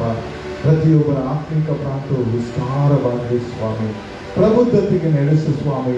ಬಾಲ್ಯಾವಸ್ಥೆಯಿಂದ ಸ್ವಾಮಿ ಪ್ರಬುದ್ಧತೆಗೆ ನಡೆಸಪ್ಪ. ಇವತ್ತು ಕ್ರೈಸ್ತ ಜೀವಿತ ಎಷ್ಟೋ ಜನರು ಸ್ವಾಮಿ ಇನ್ನೂ ಹಾಲು ಕುಡಿಯುವಂತಹ ಸ್ಥಿತಿಯಲ್ಲಿ ಸ್ವಾಮಿ, ಇನ್ನೂ ಬೆಳವಣಿಗೆ ಹೊಂದುವಂತಹ ಸ್ಥಿತಿ, ಪ್ರಾರ್ಥನೆಯಲ್ಲಿ ಸ್ವಾಮಿ ಇಷ್ಟು ವರ್ಷದ ವಿಶ್ವಾಸಿಗಳಾಗಿದ್ದು ಧೈರ್ಯಗೊಂಡು ನಿನ್ನಲ್ಲಿ ಬರ್ಲಿಕ್ಕಾಗದಂತ, ಪ್ರಾರ್ಥನೆ ಮಾಡ್ಲಿಕ್ಕೆ ಆಗದಂತ ಒಂದು ಸ್ಥಿತಿ ಸ್ವಾಮಿ. ಎಷ್ಟೋ ಜನರು ನಾಲಿಗೆಯನ್ನು ಸಹಿತ ಕಟ್ಟಿ ಹಾಕಿದ್ದಾನೆ. ನಾನು ಪ್ರಾರ್ಥಿಸ್ತೇನೆ ಯೇಸುವಿನ ನಾಮದಲ್ಲಿ ಪ್ರಾರ್ಥನೆಗೆ ತಡೆ ಉಂಟು ಮಾಡುವ ದುಷ್ಟನ ಎಲ್ಲ ಕಾರ್ಯಕಲಾಪಗಳು, ಆತನ ಎಲ್ಲ ಯೋಜನೆಗಳು ಯೇಸು ಕ್ರಿಸ್ತನ ನಾಮದಲ್ಲಿ ಅದು ಮುರಿಯಲ್ಪಡಲಿ ಸ್ವಾಮಿ. ಬಿಡುಗಡೆ ಹೊಂದಲಿ ಸ್ವಾಮಿ. ಸರಾಗವಾಗಿ ಕರ್ತನೆ ನಿನ್ನ ಆತ್ಮ ಪ್ರೇರೇಪಣೆಯಿಂದ ಪ್ರಾರ್ಥಿಸಲಿಕ್ಕಾಗುವಂತೆಯೂ ಪ್ರಾರ್ಥನೆಯಲ್ಲಿ ಅನ್ಯ ಭಾಷೆಗಳ ವರಗಳಿಂದ ತುಂಬಿಸುವುದೇವರೇ ದೇವಚಂದ್ರನು ಎಂಬುದಾಗಿ ಪ್ರಾರ್ಥಿಸ್ತಾರಪ್ಪ. ದೇವರೇ ಪ್ರತಿಯೊಬ್ಬರು ಒಳಗಿನಲ್ಲಿ ನಿಂತು ಕಣ್ಣೀರಿನಿಂದ ವಿಜ್ಞಾಪಿಸಿ ಉಪವಾಸ ಪ್ರಾರ್ಥನೆಗಳಿಂದ ದೇವರೇ ಬಲಗೊಳ್ಳಲಿಕ್ಕಾಗುವಂತೆ ಕೃಪೆ ಕೊಡು ಸ್ವಾಮಿ. ಈ ಅಂತ್ಯ ದಿನಗಳಲ್ಲಿ ಅತ್ಯ ಅವಶ್ಯವಾಗಿರುವಂತಹ ಪ್ರಾರ್ಥನೆ ಎಂಬಂತ ಒಂದು ಸೇವೆಗೆ ದೇವರೇ ನೀನು ಜನರನ್ನು ಎಬ್ಬಿಸು ದೇವರೇ ಎಂಬುದಾಗಿ ಪ್ರಾರ್ಥಿಸ್ತೇನೆ. ಈ ಸಭೆಗಳಲ್ಲಿ ಕರ್ತನೆ ಪ್ರತಿಯೊಬ್ಬ ಸ್ತ್ರೀ ಪುರುಷನು ಸ್ವಾಮಿ ವಿಶ್ವಾಸ ದೇವರೇ ಒಂದು ಪ್ರಾರ್ಥನೆಯ ವೀರರಾಗಲಿಕ್ಕಾಗುವಂತೆ ಸಹಾಯ ಮಾಡಪ್ಪ. ಆ ಒಳಕಿನಲ್ಲಿ ಎಲ್ಲಿ ಒಳಕಿದೆಯೋ ಸ್ವಾಮಿ, ಎಲ್ಲಿ ಸ್ವಾಮಿ ಬೆಳಕಿದೆಯೋ ದೇವರೇ, ಎಲ್ಲಿ ಮುರಿಯಲ್ಪಟ್ಟಿದೆಯೋ ಸ್ವಾಮಿ, ನಿನ್ನ ಉಗ್ರ ಕೋಪವು ದಂಡನೆಯು ಬರದಂತೆ ಸ್ವಾಮಿ ಒಳಕಿನಲ್ಲಿ ನಿಲ್ಲುವವರನ್ನಾಗಿ ನೀನು ಎಬ್ಬಿಸು ಕರ್ತನೆ ಎಂಬುದಾಗಿ ಪ್ರಾರ್ಥಿಸ್ತೇನಪ್ಪ. ದೇವರೇ ನಿನ್ನ ಚಿತ್ತಾನುಸಾರವಾಗಿ, ನಿನ್ನ ವಾಕ್ಯಾನುಸಾರವಾಗಿ ಕಣ್ಣೀರಿನಿಂದ ವಿಜ್ಞಾಪಿಸುವಂತ ಪ್ರಾರ್ಥನಾ ವೀರರು ಹೇಳಲೆಪ್ಪ. ನಮ್ಮೊಬ್ಬೊಬ್ಬರನ್ನು ಸ್ವಾಮಿ ಅಂತ ಒಂದು ವ್ಯಕ್ತಿಗಳನ್ನಾಗಿ ನೀನು ಮಾರ್ಪಡಿಸಿದೇವರೇ ಎಂಬುದಾಗಿ ಪ್ರಾರ್ಥಿಸ್ತೇನಪ್ಪ. ದಯಾಳು ದೇವರೇ ಕರುಣಿಸು ಕರುಣಿಸು ಕರುಣಿಸು. ಸ್ವಾರ್ಥ, ಭೋಗಾಗುಸ್ತೆಯ, ದ್ವೇಷದ, ಹಗೆತನದ ಪ್ರಾರ್ಥನೆಗಳು ದೇವ ಜನರನ್ನು, ಕ್ರೈಸ್ತರು, ವಿಶ್ವಾಸಿಗಳನ್ನು ಬಿಟ್ಟು ಹೋಗಲಿ ಸ್ವಾಮಿ. ಒಂದು ಮಹಾ ಉಜ್ಜೀವನ ಪ್ರಾರ್ಥನೆಯಲ್ಲಿ ಎಲ್ಲರಲ್ಲಿ ಉಂಟಾಗಲಿ. ಸಭೆಗಳಲ್ಲಿ ಪ್ರಾರ್ಥನಾ ಬೀರಲು ಹೇಳಲಿಯಪ್ಪ. ಈ ದೇಶ ಸಮಾಧಾನ ನಿಮಗೆ ಸ್ವಾಧೀನವಾಗಲಿಯಪ್ಪ. ಈ ರಾಜ್ಯದ ಸಮಾಧಾನ ನಿಮಗೆ ಸ್ವಾಧೀನವಾಗಲಿಯಪ್ಪ. ಎಲ್ಲ ಕ್ರೈಸ್ತ ಸಭೆಗಳಲ್ಲಿ ಮಹಾ ಉಜ್ಜೀವನ ಬರಲಿಯಪ್ಪ. ತನ್ನದಾದಂಥ ಸ್ಥಿತಿಯಲ್ಲಿರುವಂತಹ ಹಿಂಸಾರಿ ಹೋದಂಥವರಿಗಾಗಿ ಸ್ವಾಮಿ ಪ್ರಾರ್ಥನೆಯಲ್ಲಿ ನಿರಾಶೆ ಉಂಟು ಮಾಡಿದಂಥ ಜನರಲ್ಲಿ ಕರ್ತನೆ ಒಂದು ಮಹಾ ಉಜ್ಜೀವನಕ್ಕೆ ದೇವರೇ ಆ ಬೆಂಕಿ ಹೊತ್ತಿಕೊಳ್ಳಲಿ ಎಂಬುದಾಗಿ ಪ್ರಾರ್ಥಿಸ್ತೇನೆ. ಪರಿಶುದ್ಧಾತ್ಮನ ಅಗ್ನಿ ಹೊತ್ತಿಕೊಳ್ಳಲಿ ದೇವರೇ ಎಂಬುದಾಗಿ ಪ್ರಾರ್ಥಿಸ್ತೇನೆ ಸ್ವಾಮಿ. ಪ್ರತಿಯೊಬ್ಬರು ಪ್ರಾರ್ಥನೆ ಮನುಷ್ಯರಾಗಲಿಕ್ಕಾಗುವಂತೆ ಮಾಡು. ನಿನ್ನ ಬಲವುಳ್ಳ ಕೋಟಿಗಳಾಗುವಂತೆ ದೇವರೇ ನಿನ್ನ ಎದುರಲ್ಲಿ ಸ್ವಾಮಿ ಆ ಬಲವುಳ್ಳಂತ ಕಾರ್ಯಗಳಿಗೆ ಸ್ವಾಮಿ ನಿನ್ನ ಕಾರ್ಯಕರ್ತರಾಗಿ ಕೃಪೆ ಕೊಡು ಎಂಬುದಾಗಿ ಪ್ರಾರ್ಥಿಸ್ತೇವೆ. ನಿನ್ನ ಹಾಗೆ ಮಾಡುತ್ತೀವಿ ಸ್ವಾಮಿ. ಹಾಗೆ ಮಾಡುವುದಕ್ಕಾಗಿ ನಿಮಗೆ ಸ್ತೋತ್ರ ಮಾಡ್ತೇವೆ, ತಗ್ಗಿಸಿಕೊಳ್ಳುತ್ತೇವೆ ಅಪ್ಪ. ನಿನ್ನ ಆತ್ಮನಿಗಾಗಿ ಸ್ತೋತ್ರ, ನಿನ್ನ ವಾಕ್ಯಕ್ಕಾಗಿ ಸ್ತೋತ್ರ, ನಿನ್ನ ನಡೆಸುವಿಕೆಗಾಗಿ ಸ್ತೋತ್ರ, ನಿನ್ನೆಲ್ಲ ಕೃಪೆಗಾಗಿ ಸ್ತೋತ್ರ ಮಾಡ್ತೇವೆ. ನಮ್ಮ ಜೀವನದಲ್ಲಿ ನೀನು ಕೇಳಿದ ಸದುತ್ರ ದಯಪಾಲಿಸಿ ಎಲ್ಲಾ ಪ್ರಾರ್ಥನೆಗಳಿಗಾಗಿ ನನಗೆ ಕೃತಜ್ಞತೆಗಳನ್ನು ಸಲ್ಲಿಸುವವರಾಗಿದ್ದೇವೆ, ಸ್ತೋತ್ರ ಸಲ್ಲಿಸುವವರಾಗಿದ್ದೇವಪ್ಪ. ಇನ್ನೂ ನಂಬಿಕೆಯಿಂದ, ಇನ್ನೂ ಆಸಕ್ತಿಯಿಂದ, ಇನ್ನೂ ಬಲವಾಗಿ ಪ್ರಾರ್ಥಿಸಲಿಕ್ಕೆ ನಮ್ಮ ಒಬ್ಬೊಬ್ಬರನ್ನು ಸಿದ್ಧಗೊಳಿಸು. ತಗ್ಗಿಸಿಕೊಂಡು ಬೇಡಿದ್ದೇನೆ ಯೇಸು ಕ್ರಿಸ್ತ ನಾಮದಲ್ಲಿ ತಂದೆಯೇ, ಆಮೆನ್, ಆಮೆನ್.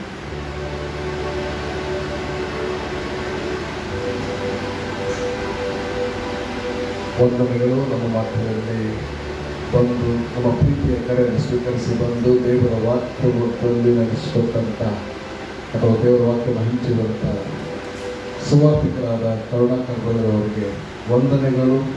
ದೇವರನ್ನು ಆಶೀರ್ವದಿಸಲಿ. ಇವತ್ತು ನಾವು ಪ್ರೇಯರ್ನ ಕುರಿತಾಗಿ ಅನೇಕ ವಿಷಯಗಳನ್ನು ಕೇಳಿಸಿಕೊಂಡಿದ್ದೇವೆ. ಪ್ರಾರ್ಥನೆ ಅನ್ನುವಂಥದ್ದು ಎಲ್ಲರೂ ಮಾಡ್ತಾರೆ, ಆದರೆ ನಮ್ಮ ಪ್ರಾರ್ಥನೆ ಯಾವ ರೀತಿ ಇರಬೇಕು ಮತ್ತು ನಮ್ಮ ಪ್ರಾರ್ಥನೆ ಯಾರಿಗೆ ನಾವು ಮಾಡಬೇಕೆಂಬುದರ ಕುರಿತಾಗಿ ನಾವಿತ್ತು ಕೇಳಿಸಿಕೊಂಡಿದ್ದೇವೆ. ಅದರ ಪ್ರಕಾರ ವಾಕ್ಯ ಏನು ಬೋಧಿಸ್ತದೆ ಅದರ ಪ್ರಕಾರ ನಾವು ಮುಂದುವರಿಯೋಣ. ದೇವರಿಗೆ ಮಹಿಮೆ ತರುವಂತೆ ದೇವರು ನಡೆಸಲಿ.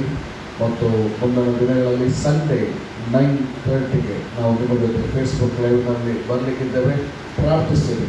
ಮತ್ತು ನೀವು ಈಗ ನಡೆದಂಥ ಸಂದೇಶ ಮತ್ತು ಇಂದಿನ ದಿನಗಳಲ್ಲಿ ಈ ಸ್ಥಳದಲ್ಲಿ ನಡೆದಿರುವಂಥ ಸಂದೇಶ ಭಾಗಗಳನ್ನು ತಿರುಗಿ ಧ್ಯಾನ ಮಾಡಲಿಕ್ಕೆ ನೀವು ಇಷ್ಟಪಡೋದಾದರೆ ಯೂಟ್ಯೂಬನ್ನು ಲಿಂಕನ್ನು ಓಪನ್ ಮಾಡಿದರೆ ಯೂಟ್ಯೂಬಲ್ಲಿ ಕೂಡ ಇದೆ Johnson Kotian JFAM, Johnson Kotian JFAM. ಇವತ್ತಿನ ಸಂದೇಶ ಮತ್ತು ಕಳೆದ ಹಿಂದಿನ ಎಲ್ಲ ಸಂದೇಶಗಳು ಯೂಟ್ಯೂಬಲ್ಲಿ ಇದೆ. ನೀವು ಅದನ್ನು ನೋಡಿ ಧ್ಯಾನಿಸಿ ದೇವರ ಆಶೀರ್ವಾದವನ್ನು ಪಡೆದುಕೊಳ್ಳಿ. God bless you all.